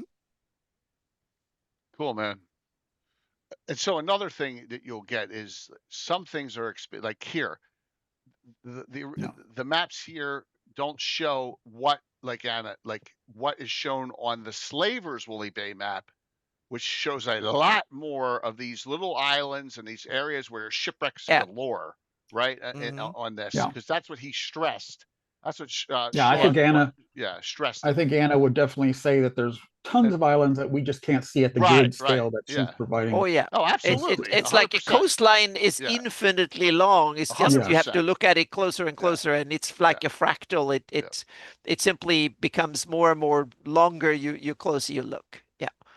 Yeah, the probably one is probably east to west, Jim. Just like it goes in east to west down into the Gulf of Mexico, right? It's the same. Unless I said Mexico instead of America because I can't keep them straight anymore. All right, let's go to Hall of Heroes. It's been the Gulf of Mexico since it was Mexican, meaning long before America even existed. But that's another story. Yes, absolutely. So, all right. So we got some personalities. So, yeah. The only thing I would say that's kind of unfortunate about a chapter like this, it's not because they aren't cool characters, is the tendency for developers over time to never switch them out. So Nerif Gasbo has been the mayor of the city of Greyhawk forever. Yeah. But I guess that comes with the timeline. If you don't move the timeline forward, right. he's stuck, so to speak. Yeah. But even in 591, we were a little too cautious about switching people out, because in the real world, a decade is a long time. And to have the same ruler in a decade is but unlikely. It depends on political systems. Some political systems leaders stay on forever. In other political systems, they're ousted every other 6 minutes, so to speak. It depends. You got to imagine that in a cutthroat city like Greyhawk with so many factions, so many power groups. Exactly. Some political systems are very volatile and leaders are expelled quickly. And in other political cultures and systems, they stay on forever. But even non-rulers, I just think there is a tendency in any kind of creative effort to leave these characters, to leave them there forever because you love them. Exactly. And big cities are by nature dynamic, and Greyhawk is more dynamic than most. It has a thriving economy, a lot of interaction with its world from the outside, whatever. That to me speaks like it should be a fairly dynamic. And read the Gordon novel, then there's political dynamism all over the place. So Well, Phantom, that guy may have already been dead. I suspect on death in his case. Okay, there you go. That's another way of being persistent. He was anonymous. Yeah. In New Jersey. Oh my. But yeah, I mean, there should be some turnover. The only problem with Living Greyhawk is that they try to turn over everyone all at once, and that's not realistic either. No. Yeah. The only person they only left the King of Keelland alone, and he's like 80 or 90 years old now. And like I said, Living Greyhawk slew everyone, so it didn't matter. Right, because there was no central authority, no coordination that you would had to have. Keep on, and that's understandable. Here's a sign that second edition turned Deathstalker is a fighter in here, not an assassin. Ah, yes. It makes sense. Assassin is more of a profession. Yeah. So, but he's in here. I always wondered what this picture was. I thought that this picture was Gord falling in that pit trap. Like he does, and he gets injured in the book during the war between the Beggars Guild and the Thieves Guild. That's what I thought that was. Any guess what that picture would be about? That's I think that's a Jeff D art. That's all I mean. It's Jeff D. You never know if it's just okay. That's what I thought it was. What I like about cropped, it's got to be a bigger picture. What I like about these character backgrounds is they do have some lore in there. Yeah, they do. Absolutely. Yeah. Yep. Ren of the Star. He gets killed between Free City Greyhawk and he's one of the victims, and from the ashes. I believe that's him right there. And they do have everyone's favorite, Jaren Crimea, whoever the hell he is in reality. Oh, yeah. Or Jason, as this book calls him in one place. Yeah, but they had to support it because it's one of the published adventures, I think. So they had to. That's before autocorrect. I mean, I like the mantle theory of the Mage of the Veil, where perhaps Crimea is just the latest, either apprentice or holder of the title of Mage of the Veil. So he's the Dread Pirate Roberts. Exactly. That kind of resolves most of the inconsistencies. So you can You could still have a Valley of the Mage that has been closed for centuries, if not more than a millennia, but you can still also then play with the idea that this guy went over there during the turmoil between crowns, which was only 120 years before the campaign. Yeah. So we don't know. No. Tislin Sands in here too. And they may have pulled this right out, expanded right out of that Veil of the Mage adventure. I think that was already out by now. Actually, it may not have been because it has necromancers running through there, and they're all second edition. So I think you're right. I think it's actually. I think maybe after this, they may have created the lore that then created the module. Yeah. And there we go. Now we get to the Scarlet Brotherhood, Corinth Zan, the Father of Obedience. Yeah. Still not a lot of detail, not a lot of Scarlet Brotherhood details until later, until you get the Scarlet Brotherhood book. I like the name. I like the lore here. It doesn't, not too over the top. I used the hell out of this Scarlet Brotherhood stuff back in the day to the point where my players got fed up and they conquered the Scarlet Brotherhood. It's chronicled in my 2E Wars section. We've got to stop Mike. Yes. There you go, Mike. You called that. They called your bluff. So I like how this one. This one. She's only 6th level, Irish Marin. It says here, she's utterly despicable. She likes being evil. Okay. So in that next page, that's why I always thought that picture from the gold box was Carl Lavern's Ranger, not the Ranger King of Keelan, because it's like on the same page as this guy. Yeah, so but that's a retcon. But yeah, no, absolutely. But all Ranger Kings or nobles look like that guy. True. Duke of Ernst. There's Tang. That's another one you use, Mike, right? Oh yeah. I mean, even the 80s, we already knew what that drink was.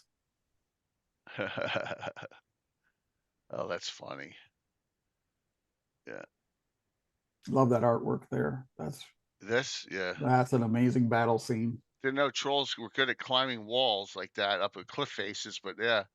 Because you got and then what is coming in? Are they gargoyles or we just can't tell what they are? Sturges or Aarakocra? Yeah, it could be. Yeah. You got looks like hobgoblins here on this side, right? Because they got the horns on the helm, and that's always from the monster manual. It's like they're hobgoblins. Well, that adventurer is about to suffer 20d6. Yeah, he's cooked. Yep. Tang. And then Demetrios Spartacus, Magic User Great Kingdom. Only 6th level. A very Greek sounding name. Yeah, I'll say. I mean, people who put together those name creating engines, you put one of these or a couple of these in there and you could really throw off the entire. Yeah, so it sounds like he worked for Jaren Crimea back in the day. Mm-hmm. Yeah. And Juliana Mordecus, Horn Society. Yeah.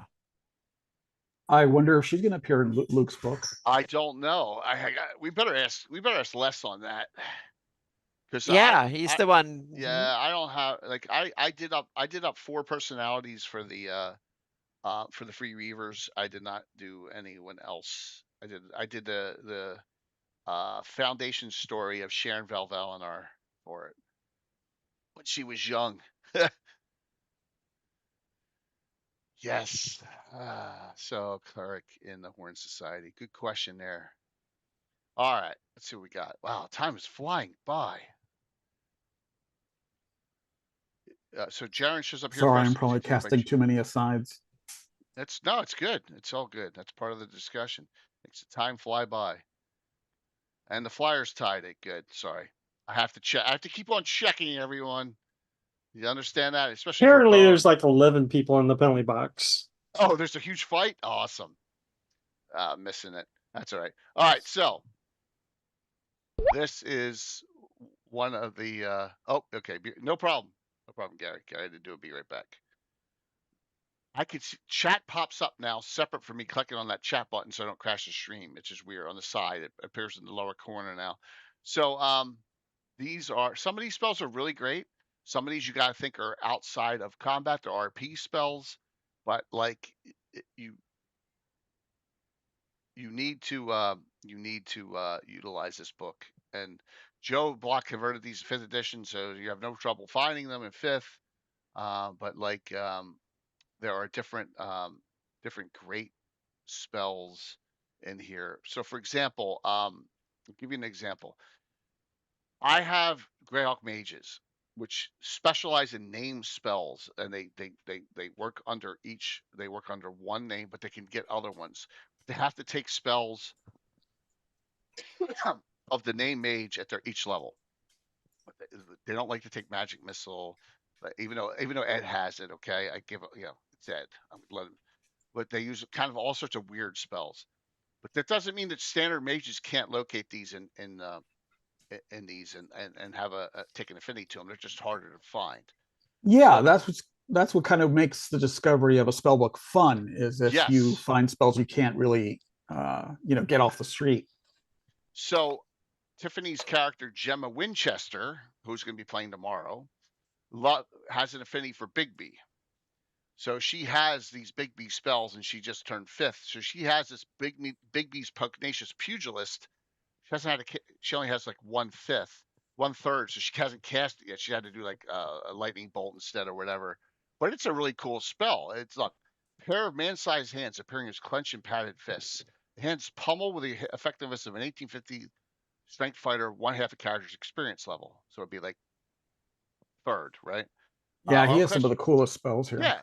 Outclass for 3 hit points per mage. So you could have these 2 fists pummeling someone. It's kind of cool, and then all these others. And you have Otto, who has tin soldiers. But just they did a really good job. This is the one thing I asked Jim, who wrote these. This is what I wanted to know. Because I wanted to pick their brain more, but he didn't. Maybe one day we'll find out who did them. But they're great spells, and they're all different levels too. Enough. So Drawmage is some cool. They're all cool. You can't go wrong. Morning Canon has a lot of protection spells. I mean, you'd think that Jim did his own spells here. He could have. He may have. But just didn't want to answer the question, right? Or he didn't want to. He didn't want to get into it. Yeah. I always wanted to ask him if everything associated with his character from this era was done by him, because there's some lore in the City of Greyhawk box set about his character, and Eric and I kind of just ran with it, but we weren't sure, if it was someone else's creation. Second name, right? I'm a pugilist. Yeah, it's from Young Guns. What's that? Like, you start beating the crap out of the guy. Oh, Nystals. Got some good stuff. Now, my buddy Alan has added a lot of other spells to these. Not all of them, but I have extra Aluk spells. I have extra Nystal spells. I've created other spells. I created Solak spells. Do you have a document or a PDF that you created with all your campaign spells? No, individually by type, right? So, like for example, here, and I will not. Here, I'll go Nystal. Here you go. Dazzling Fingertips, Infusion of Radiance, Protection from Darkness, Black Light, Glowing Glow, Black Light, Nystal's Radiant Baton. Black Light for Nystal's when you want to find out what happened in your tavern room. So look there. There's a whole bunch of them going up to 5th level. Nicely done. Nice. Yep. All 1E 2E compatible. All 1E 2E only. Yeah. Yep. Absolutely. Yep. But they exist. So that adds to these, and it adds to the type of Greyhawk Mage. Those on those lists are not. I'm not making them readily available to general mages. Now, I will say this: someone in chat has a character that is playtesting some spells in 1E 2E that were written in 5th edition for me. I don't know who that is, Curtis. Yes. For an existing mage who doesn't have enough spells already, he only has like 2. Curtis. Yeah, I wouldn't cast it in any room that Fritz Winchester stayed in. It's not. It's his other character. He's got his Ranger Mage character, which he likes. Yes. Yeah, he's got a bunch of Melf spells. He's testing for me in 1E2E. I did some improvements onto some of his spells, and here's some other ones too. Luke's got some really powerful spells. That's what Ed's character Ravalantar is. Ravalantar's the highest level Greyhawk Mage in my campaign. He's 9th. So so he has a lot of these. He likes boiling oil bath. And he also has one that's Luke's Lava Wave. That's not in here. It was created separately. So yeah, so he's got some spells there. Up to 5th level spells. Yeah, Otto's got some cool ones. A lot of things with sound with Otto. Eternal Attack, as you can see. Tinged Shoulders is a really good spell. All right. Rary spells. Rary's all mental. Yeah. I don't have a single. So I had a Rary. It sounds like they scored again. My son just went woo downstairs. Sorry, Bone. Is that what happened? Yes, that's what happened. Sorry, Bone. All right. I don't want to call it because it's not over yet. It's not over. All right. So Rary is protection from scrying. Rary's plain truth. Rary's other. Tensor has great combat spells. Now, a lot of these Tensor spells, these are the most generally used spells in my game. It's particular this spell here, Tensor Steady Aim. Even Anna's character had this spell. Imri, she's her Ranger Mage. You could do your full movement and still shoot. Let's just say it's like you were a 5th edition character. She can move 12 inches, 120 feet, and shoot your bow without a penalty. That's what that did. And the duration is 1 turn per level. It's 1st level. Tensor Steady Aim. That's a cool spell. So, yep. Tensor had a lot of cool spells. All that 6. I'm hearing that Survivor song in my head. Dude, what? Eye of the Tiger. All right. That's the artwork from WG5 or 6. Yeah. Yeah. Isle of the Ape. Yeah. On magic spells. What's that, Mike? I said magic spells. You got to rewind it. Oh, there's a column here somewhere. There's a thing at the beginning. All right, let's read it. All right, Curtis, open your ears for this. So bottom part, first paragraph. This one, because of their stay in the city of Greyhawk and highly magical nature of that town, all these spells can be seen for use in and out of the city. Scrolls of these spells can be found in all the best treasure hoards. No, that's second paragraph. That's first. The end of the first paragraph. Here. There are no 8th or 9th level spells because they were too well protected for even this powerful scribe to acquire. Keep going. Oh, spells like Drawmage's instant stripping. Oh my God. And Gelatinous cube transformation to edible gel have been left off as too esoteric for even the most curious spellcrafter. There you go. Oh my God. You're welcome. How was Tensor's player in the game? You mean when Ernie was playing Tensor? It was Ernie Gygax, whose character was Tensor. That's right. Mm-hmm. Yep. Nice. I'll have to do Drawmage's instant stripping. Is that like paint stripping or is that something else? I think this might be a spell that will feature at the Tickling Feather. Dirty Soul. Items. Now, there's some great items in here. There's some, mundane ones, but some of these are we could make a campaign around. Absolutely. Now, Mike, is there anything in the opening we should be focused on? I don't know. I'm kind of reading these as we go along. So, what I'll say is this. Read these before you start just giving them out as regular treasure items. You don't want to do that. You want them to be something that's like, wow, that's the main piece of item. That's the main one. I'm going to give you an example of one that is so awesome. I've only given it out one time because you've got to be really careful because some of these things are really powerful. And that is the Paints of Blackmoor. So you got to read it here. So here are the paints. Here they are.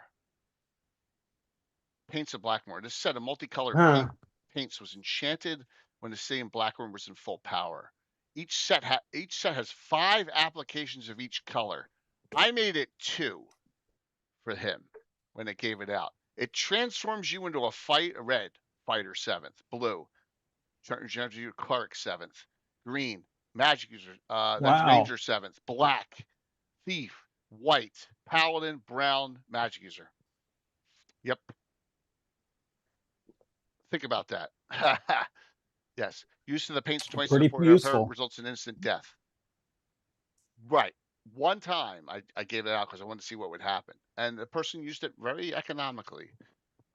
But it is still, think about it. That's pretty 5 times for each. That's insane. And it doesn't say it's a unique set. It says a set of these, right?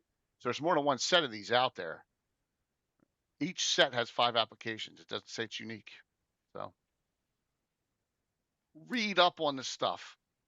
Right. Some of these items might only be 1 in existence. Yes, like the but others. Roston's Sword of Enmity, 1.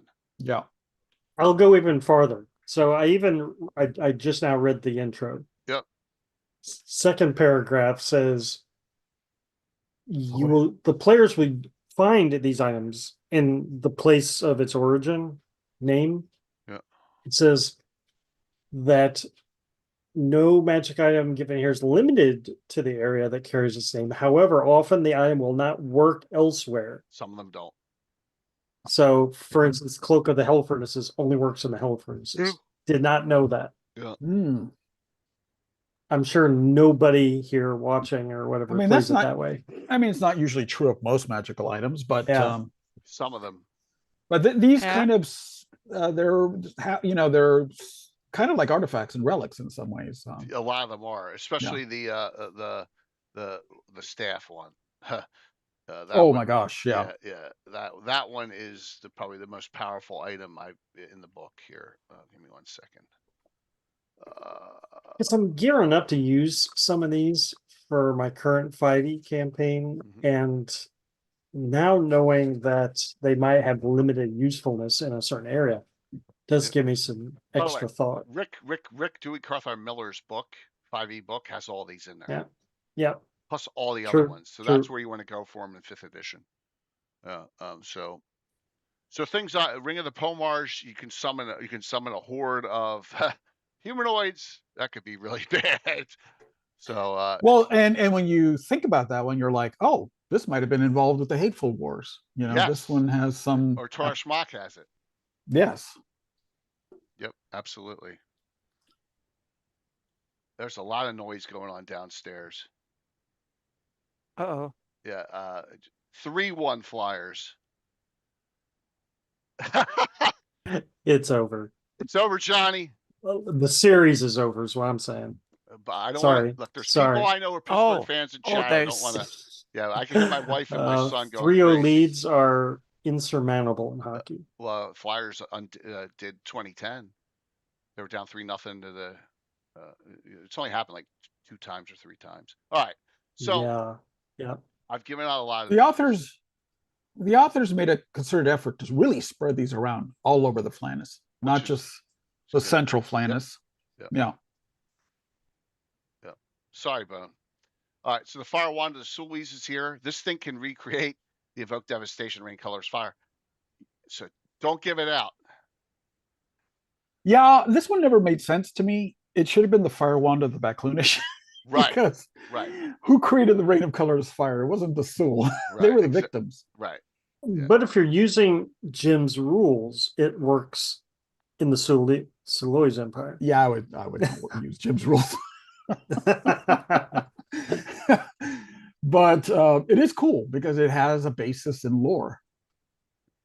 The Wand of High Folk is cool. A one that I give out more than one is this Amulet of the Cairn Hills. So like this amulet right here, it gives you, because this is the kind of thing, I know how devastating undead are in 1st edition, especially draining. So it allows the saving throw versus spells to avoid any special attack from undead, aging, energy drain, fear, disease, strength drain, etc. I kind of like that. I mean, because a ghost hits you, it can mess up your day, especially if you're a human or a half orc. The rest of your existence. Yeah. Exactly. Well, and why would you need this? Because you're treasure hunting in the Cairn Hills. Yes, exactly. Waking up a lot of undead. Here's one of yours, Gary. The Amulet of Spine Castle. You created a second item to complement this, right? Yes, I did. The Key of Spine Castle. So it's really far ranging. They really got a lot of areas covered. The score. I hear you guys cheering. Yeah. Go ahead, Gary. Sorry. Oh no. Go ahead. That was my son. No, it's all right. Yeah. So So you had the amulet. What was the other one? The Key of Spine Castle. The key. That's right. The key. I wonder if I have it in here. I may have it in here. I may have it in the. Let me take a look. Yeah, I do. Look at that. I was ready. Well, there's always a chance that we may return to Spine Castle in the future. But there you go. See. Here's the key. So this befits an item created by a group of wizards led by the greatest mage in the history of the Great Kingdom. Key of Spine Castle has a legendary reputation. So, what does it do? So Les and I were talking about this a few years ago, but the idea is that Spine Castle is sitting over yet another. Ruins. Essentially over another nexus of ley lines and magical sources. So you can control the magical defenses of the city with the key. Unfortunately, it was lost and not available during the fall of Spine Castle. Okay, very cool. So everybody's looking for it. And here's the amulet. The amulet can be commanded to radiate magical aura in a 30-foot radius for one turn. There are negative effects on northern barbarians, raising their superstitious fears, starting a hatred toward magic. So that's kind of cool. That would be interesting there, Rob, in the barbarian group campaign to have that, but I'm not throwing that amulet. It doesn't near Altamira. So yeah, we're not doing that. But still, one of my favorites is this one, the Chalice of the Shieldlands. It's a great RP one. So what? Yes. And I go lawful good or neutral good, instead of just lawful. It allows a lawful good fighter to temporarily become a paladin at the same level for a single quest, right? So someone in your party. Total adventure hook. Yeah. Yeah, exactly. It's a really cool item. Whoever came up with that's genius. In fact, Anna, we got to make sure that this. Would you say this is your? Good.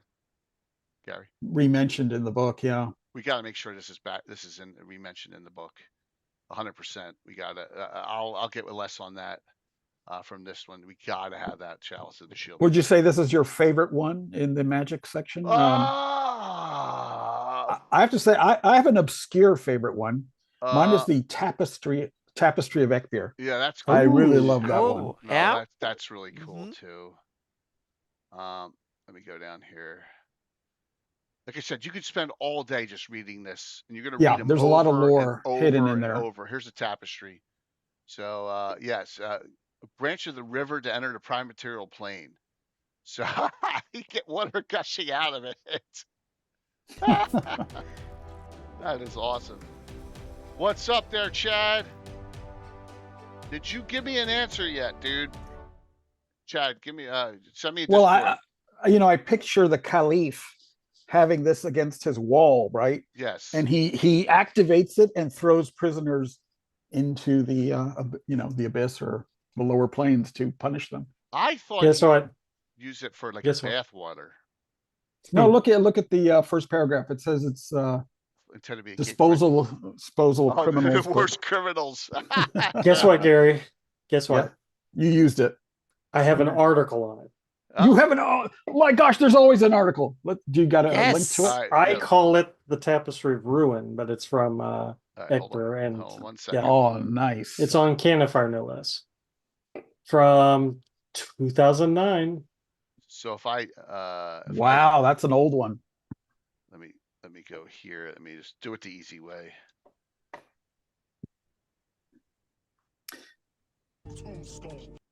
Do it the easy So one way. of the things I want to do. So Jay, in late July, August is the 25th anniversary of Canifire. Cool. So I'm trying to think of things to do, and maybe one of these things is to highlight all of Mike's articles into one collection, so that people can. That would be awesome. So there it is. Oh wow! And you have a list of the people. I have criminals of the criminals. Yes. And what's cool about that is, of course, they're all adventure hooks. Oh. Everyone. Wow. How can I miss all this? I think I read everything, but Anna, it's so. I mean, there's so much. It's so much. Oh yes, that is over years. Meaning this 2009. So yeah. Faraz Ramil, the Serpent of Sesra. Yes, Curtis, that's a very lesser known one. So those are. That's awesome. But a sample fantastic. Of who may have been thrown into that. That is a great. That's a great one, Mike. Yeah. It gives me vibes of the what is it what is that zone where Superman puts all his prisoners? Oh, the Phantom Zone. The Phantom Zone. Yeah. Yeah. Let's see here. So you said, what is my favorite item? Yeah. I mean, there's probably everybody has a handful of favorite ones, but I can name one. Yeah, Mike. Yeah. So the one that I think my players had the most fun with back in the day was the Storm Rider of the Gurnet Sea. The Gurnet Sea. It's a ship, a whole ship. Yeah. Oh, okay. That's a good one. Now, if I were a player, I know which item I would want from this book, and that is the Razor Claws of the Chakik. Yeah. Wolverine.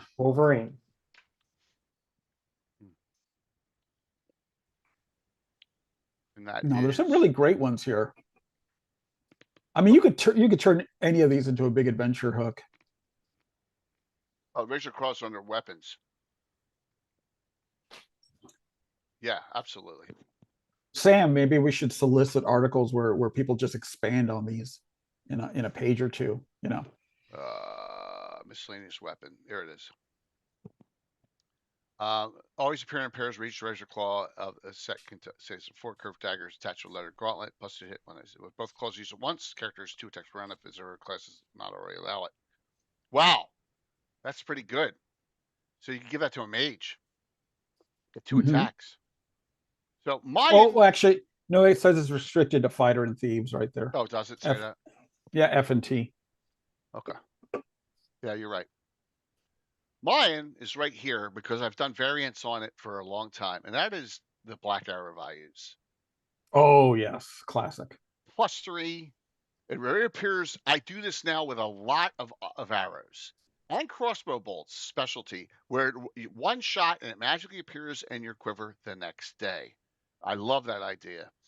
+3 to hit. Once per day, the archer can call upon stealthy powers, causing the target save versus death magic or die immediately. So I have done it a little differently. I don't like it. That's way powerful, right? A hit and save versus death. I have it that this is the Black Arrow I use. Crits on a 19 or 20. The critical hits, then they get it's death magic, right? Because that's on a normal hit, that's an outright kill. That's super powerful. So I don't give out that. I give out lesser versions of it. Do you think these are forged in Doraka and somehow escape out to the world? I would say probably that's a good guess. My guess is that the arrow, it says carved from the bone of a black dragon. My guess is that these are imbued with some kind of paladin essence or something, something else crazy too. Where it's got or solar dust or something. They throw in there. But yeah, they're a nasty item. This is a great one too. This Warlord Blade of the Shieldlands, another Shieldland item. Gives you a charisma of equivalent of 18, +2 broadsword. Doubles your command radius. Gives your troops a +2 discipline modifier. That's an item. I'll make sure that goes. I'd have Prince Zeech holding one of those. Oh God, no! Please don't say that name. I don't understand what you have so much about against Zeech. Zeech is Vecna. Zeech is what do you mean is Vecna? Look, Zeech is just too overdone. Too much. Okay. Too much Zeech. mean, he's a paladin who he went rogue, and it's a cool story. Yeah, he was the big villain, one of the big villains in Age of Worms. Yeah, right. And well, then they did the surrounding stuff a little bit, meaning that silver dragon, that whatever vampire, and no, that was a bit too much. But Siege as a person, I think it's kind of interesting as a character and a villain. But like, he's cool. He joined the opposition. He went. Yeah, he did an But orbit. he has nothing to do with our storyline that we're writing up. Oh yeah, well, no, but that's a different question. Benny, come on here. That's all I'm saying. I'm saying Siege is an interesting villain in a lot of ways. If you're in 576, he has not turned traitor yet. Right. But everyone wants to mention him, and I'm like, no, I don't want to see him. So these are the fights going on. Well, sometimes you can take a piece of lore and redeem it, make it cooler. Just think he's a decent villain material, so to speak. And he is. Whoever came up with him was kind of. I'm not saying he's not, but I'm just saying that's like saying we're in the lands of Ayus and we got to mention Vecna. You understand what I'm saying? I just like I don't need to. You know why I don't like it? It's just because Casey. It depends if you're in the area and is the timeline when he goes rogue. I think it's appropriate, but otherwise, Anna. But I agree 100%. But that's the only thing I'm saying is that I think as he wrote up the story around him is good villain material. That's it. You're right, Anna. A good villain creates this visceral reaction. Exactly. That's my point. Yeah. Jay, you hating him makes him a good villain. Exactly. That's you're supposed to hate. I'm sick and tired of hearing from Casey. I think that's what it was. Casey? Gotcha. I have no. All I ever heard. Zeech, Morgenstaller, Zeech. That's all I ever heard. But meaning for me, a good villain story doesn't get worse or better because you hear it a lot, so to speak. The problem comes when people alter the story into weird things. That I can have a problem with. Like Vecna. Exactly. Vecna has kind of turned in on itself. When he's in my flight sim, that's kind of it's a bit too much. That's a bit too much, so to speak. Wolf, none of them are. But that doesn't mean that I still like the story of Vecna and the Greyhawk related part. I really do. It's a great. We need to hack Anna's flight sim and put Dragotha flying in there. I use Dragotha. Bad. It's gotten so bad that someone in chat made Kaz a freaking halfling. Right? That's awful. You're right. Yeah. My problem is that I don't read enough gossip around everywhere. So yeah. But I watch Stranger Things, but they called him Vecna, but it had nothing to do with Greyhawk Vecna. Yeah. I know. But you don't understand the point I'm making. The point I'm making is too much of anything is too much. No, you're right. There are Greyhawk villains and tropes that need to be at least retired for a little while, and we should work on new villains and new scenarios. Yeah. Greg, just ask Sam why he's a halfling. There you go. Why is Sam saying Kaz is a halfling? It's just All right, we got to go through these quick. This is my favorite section, and we drew a lot upon this material for the LGG and some of the Living Greyhawk Journal articles. So, Pinnacles of Azaralk, kind of a interesting place because it's where you could actually legitimately say Dragonborn come from Greyhawk, because this is a place where there's a lot of dragons living together. But the name of the place, Azaralk, is actually a Veclunish hero, a paladin, who's supposed to be sleeping there, kind of like the way King Arthur is supposed to be sleeping and waiting to return to save England from something. And so there's a lot of adventure hooks you could get out of this.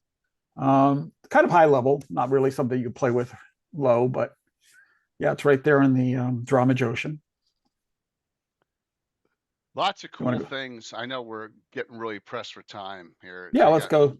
Go to the next one. Awesome. You sure you don't want to save these for another time? Do a part two. Sure, we'll save them for another time. How's that sound? That sounds great.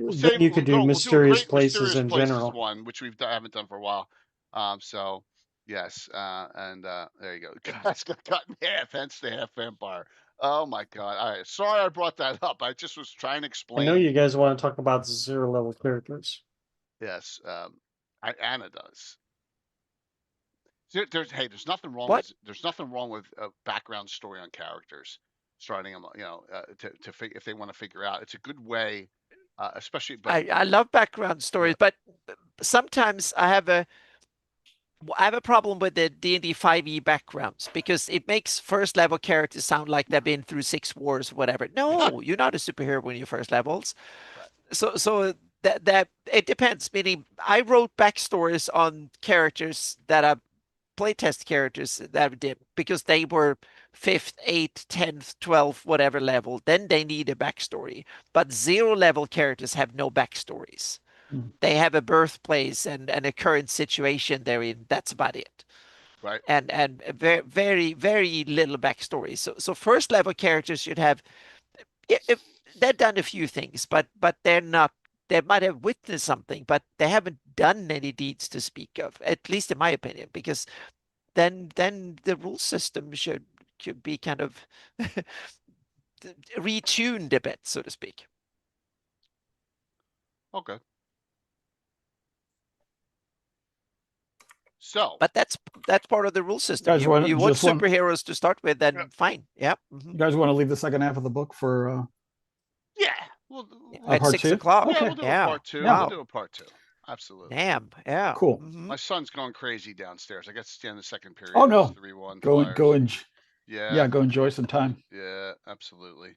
So, Gary, thanks for coming on, man. Oh, absolutely. Yeah. So, just note, the book is awesome. Take it for what it's worth. Take with it out. There's nothing better than dealing with named locations and named characters, named magic items, named spells. It gives your like I said, that's how I think that's how my flavor comes. And a lot of my Greyhawk is from my specialty priests, Greyhawk mages, locations, all that, together. And that's how you get that true flavor. First of all, characters should have about as interesting backstory as your average college freshman. They may think it's incredibly unique and interesting, but it's not. So that, yes, William, the thing about that is that it depends on the setting, right? So in a setting that is brand new, EM hasn't developed a lot of stuff. In my game, I can make a character a relative of a Winchester, right? Or the sister of a lesser noble in Selene. Mm-hmm. But that's something I think you should do. You should have characters should have relations, even with that. Meaning they might be part of a noble family or whatever. Yes, even a 0 level character could be the prince or whatever. But then you have it. Then you have huge potential, but you haven't done much yet, or hardly nothing. Exactly. That's potential rather than backstory. Yeah, right. Yeah. That's just family history. Yeah. Right? Yeah. So that gives you like access to a bunch of stuff. Yep. Absolutely. 100%. Yeah. All right. So we're gonna do we'll do the giveaway shortly. Talk about all the great stuff coming up. So Mike, what do you got? What are you shouting out, man? What's going on? What do you got going on? You're muted, Mike. First off, look at that. Why do you have a Flyers hat? I've had this thing. This hat's probably, oh my gosh, it might be close to 30 years old.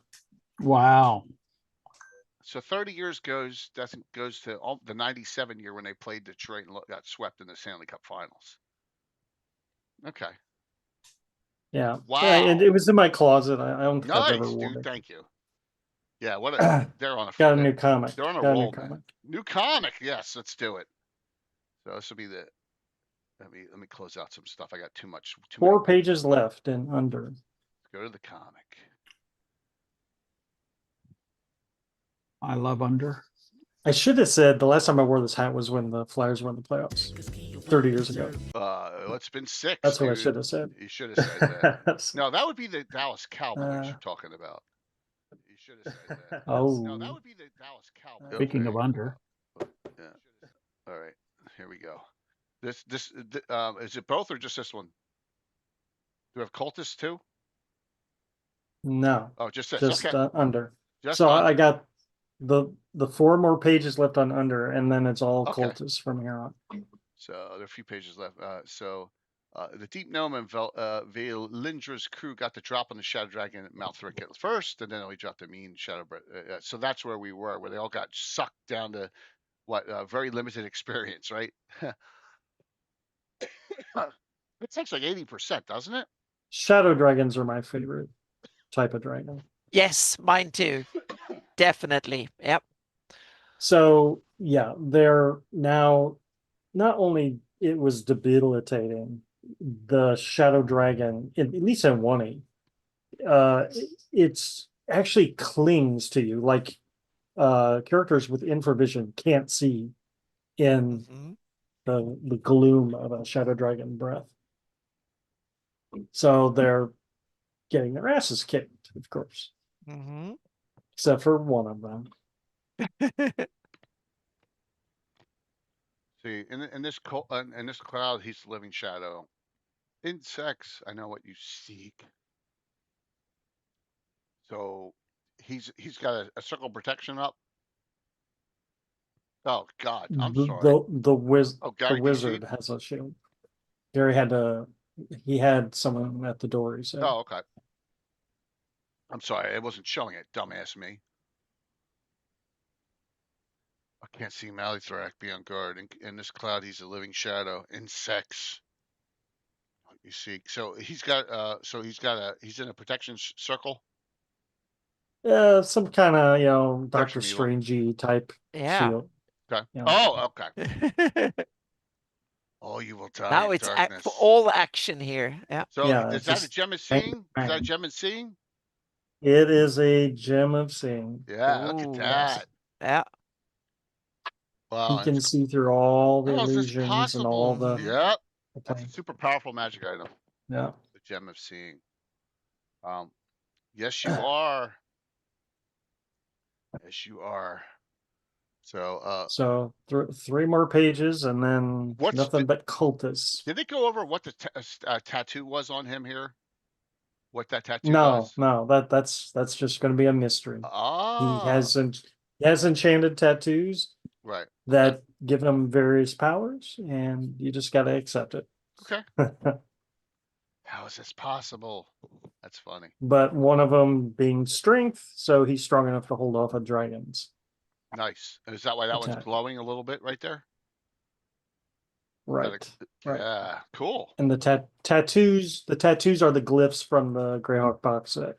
Oh, okay. That's awesome, dude. Great connection. For those who like Easter eggs. Awesome. Nicely done, man. How's the campaign going? Going okay? Oh, geez. Okay. Yeah, we're in the Vesby. They are fighting orcs, and I'm running Throne of Ayus. That's a great one. Where you go down with the snake. Yeah. The snake down. It's the serpent lair. Oh, that's a high level adventure. Oh yeah. Well, they're high level. That's great. It's a great adventure. Yeah, it's a good one. Yeah, it is really good. Cool. I think it's for level 12th to 15th, isn't it? In first edition? Yeah. Which means I've had to boost it for 5 years. Nice. Cool. Alrighty, Anna, what's up? Soon I will have something to show. I'm rendering textures like crazy. I just have to put them together and yeah. So it will get there. I was starting to write a long-winded technical article, and I realized that that will put everybody to sleep or whatever. So I'm rewriting it because that might be 5 other people on Earth who might be interested in that one, and I don't think anyone of them are my patrons. so I needed to change my tune a little bit. So I'm sorry, I'm rewriting it because I didn't want to. I started long-winding things that I've talked about before. So I need to have more illustrations to go with it. So it's coming. Yeah. So I'm sorry. Are you on Friday night? Yep. Okay. So, here's what's up. All right. Tomorrow night, part 1, The Deceiver. Tiffany Rose Nickel, Myriad, Show Me the Dice, Cherry Blossom. The new, finally named Armed and Dangerous. That's what they came up with. Good one. Yes. I like it. It's better than a lot of the other ones in the past. I was better than most of them. Yeah, better than most of them. 2 drink minimum is a really good one though. But the other ones, this is better. Yeah. Anna, they're thinking of heraldry, and then I will get with you to create a shield for them. So they will be going. I got a lot of stuff on the table. But yes, as you can see, multiple encounters. It's 2-part. It's 2 Thursdays in a row. Okay, we've got busy streams coming up. They are going to Southern Tree Guard in Saline. Okay, and here's Southern Tree Guard, and so they will be heading to that location at some point, and we'll go from there. Yep. All right, and that is location that I put on the map there, down on the almost on the Sisfor's border. That is Thursday. Saturday morning, one more kill to go. It'll be a one-shot. So I got Myriad, Sparkles, Mandy, Rob, Phantom, Korg, and maybe one other person. I'm awaiting the yes or no on that. But yeah, so it's simple. Gom is all hyped up. Rob's Barbarian. He's 1,000 experience off of going up to 7th level Barbarian, and it takes forever. And he's like, I gotta get it. I gotta find something to kill. So that's what the adventure is. One more kill to go. So there you go. Hey, what's up there, Disorderly Dice? Perfect timing. Hello. We're just finishing up. You can get in on the. Thank you. You can get. My wife just gave me. I'm taking drugs on stream. Is that legal for Twitch? So there you go. Thank you very much, Disorderly. Get in on exclamation point drawing. Get in on the giveaway. One more kill to go. That's Saturday. Whoops, I forgot one more banner, and that is. Doc Shoulder has a really good question that I think you need to answer. Yeah, and you're going to answer just. Yes. The answer is yes. Okay, I'll tell you when in a second. Yep. Let me go to here. Sunday night. John Hambo McGuire's on. I haven't won for the first time. He does a lot of publishing. He's got some new stuff coming out. He's got this big backer kit coming up for Shadow Dark. Chuck says he's a really good guy, so we're gonna have him on. Yeah. I have awesome. Someone who has never been on before. I don't think I met him. Yep. Yeah. So you never know, Bone. All right, next week. A lot of people weren't on early on. 6 streams. Tuesday night. Steven Chenault, Chuck, Luke Gygax. 6:30 to 8 on Tuesday. It's the only night it worked. Extra stream. Wednesday, Legends and Lore. Thursday, we finish up the 2-part adventure. Saturday morning, a one-shot, which Curtis and Brett are playing in. Tiffany's playing in, and I'll see who else in the cast is on that one. All right. Saturday night, the fundraiser one that Curtis won. Tiffany is GMing her Die 6 game. Myself, Curtis, Brett, Anna, and Ed Greenwood are playing in it. Okay, that's Saturday night the week after. And then Sunday at Gavin. 6 streams next week. All right? Yes. When do I sleep? I'll sleep when I'm dead. What movie?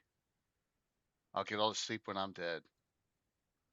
Come on, that's easy. I know Curtis will get that. I know I've heard it, but I can't remember which movie it is now. I know I've seen. I can almost see the scene in front of me, but I don't remember which. Sam movie. Elliott. Yeah, I'm terrible. Yeah, Curtis Roadhouse. Yeah. Wade Garrett. Yes, exactly. All right. Yeah. All right. Here we go. Let's see who wins tonight's giveaway. Then we're going to raid. We're going to raid into. And thank you for the raid in Disorderly Dice. We're going to raid the Troller Games. Grace is on doing some reading, so we'll raid into her. All right. So you can 2. Tomo Horrors, Cult of the Reptile God, you 1 and you 2, if you want. Baba Yaga's Dancing Hut, and here's X2, Castle Amber, G1 to 3. There you go. Got some options. All right. See who wins. Tomorrow night we're doing Black Oak Dice during the game. That'll be a big one tomorrow night too. Do a Black Oak Dice set and bag tomorrow. Okay, closing it out. Here comes the winner. BB Fan Fun. Grats. I know you're on. Yep, we're gonna raid the trolls. As long as they're not raiding into us first, absolutely. All right, BB, let me know which. Let me know. Do you want? Do you got you one or you two? That's where I would go, man. Just to get the first 2 original salt marshes. If you want them, just let me know what you have, what you don't have. Okay, and I will get you done there. Mike Yannick, thanks. Gary, thanks for Gary for coming on too. That was awesome. He was Yeah, hyped. thank you. He was super hyped. He loves that book. He loves that book. I love that book too. You know. Oh yeah, me too. For It's what Greyhawk. it's worth, it's awesome. So we'll talk about more of it at a future date. Yeah. So the double douche, yes, exactly. Roadhouse. Yes. So we'll see you all. See you all tomorrow night, 7:00 start, for a real fun adventure with a real good group of ladies. Plus Tom will be there too. So we'll have a good one. I'm getting the wrong button here probably. Here we go. All right. Da-da-da-da. Yes, gotcha. You can do Bobby Yaga, you won. Yep. I got you, BB. I think I have your address in the whisper. If I don't, I'll reach out to you. I think I have it. All right. Gotcha.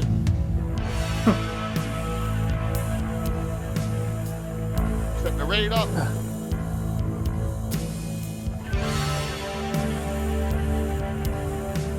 Say hi to Grace.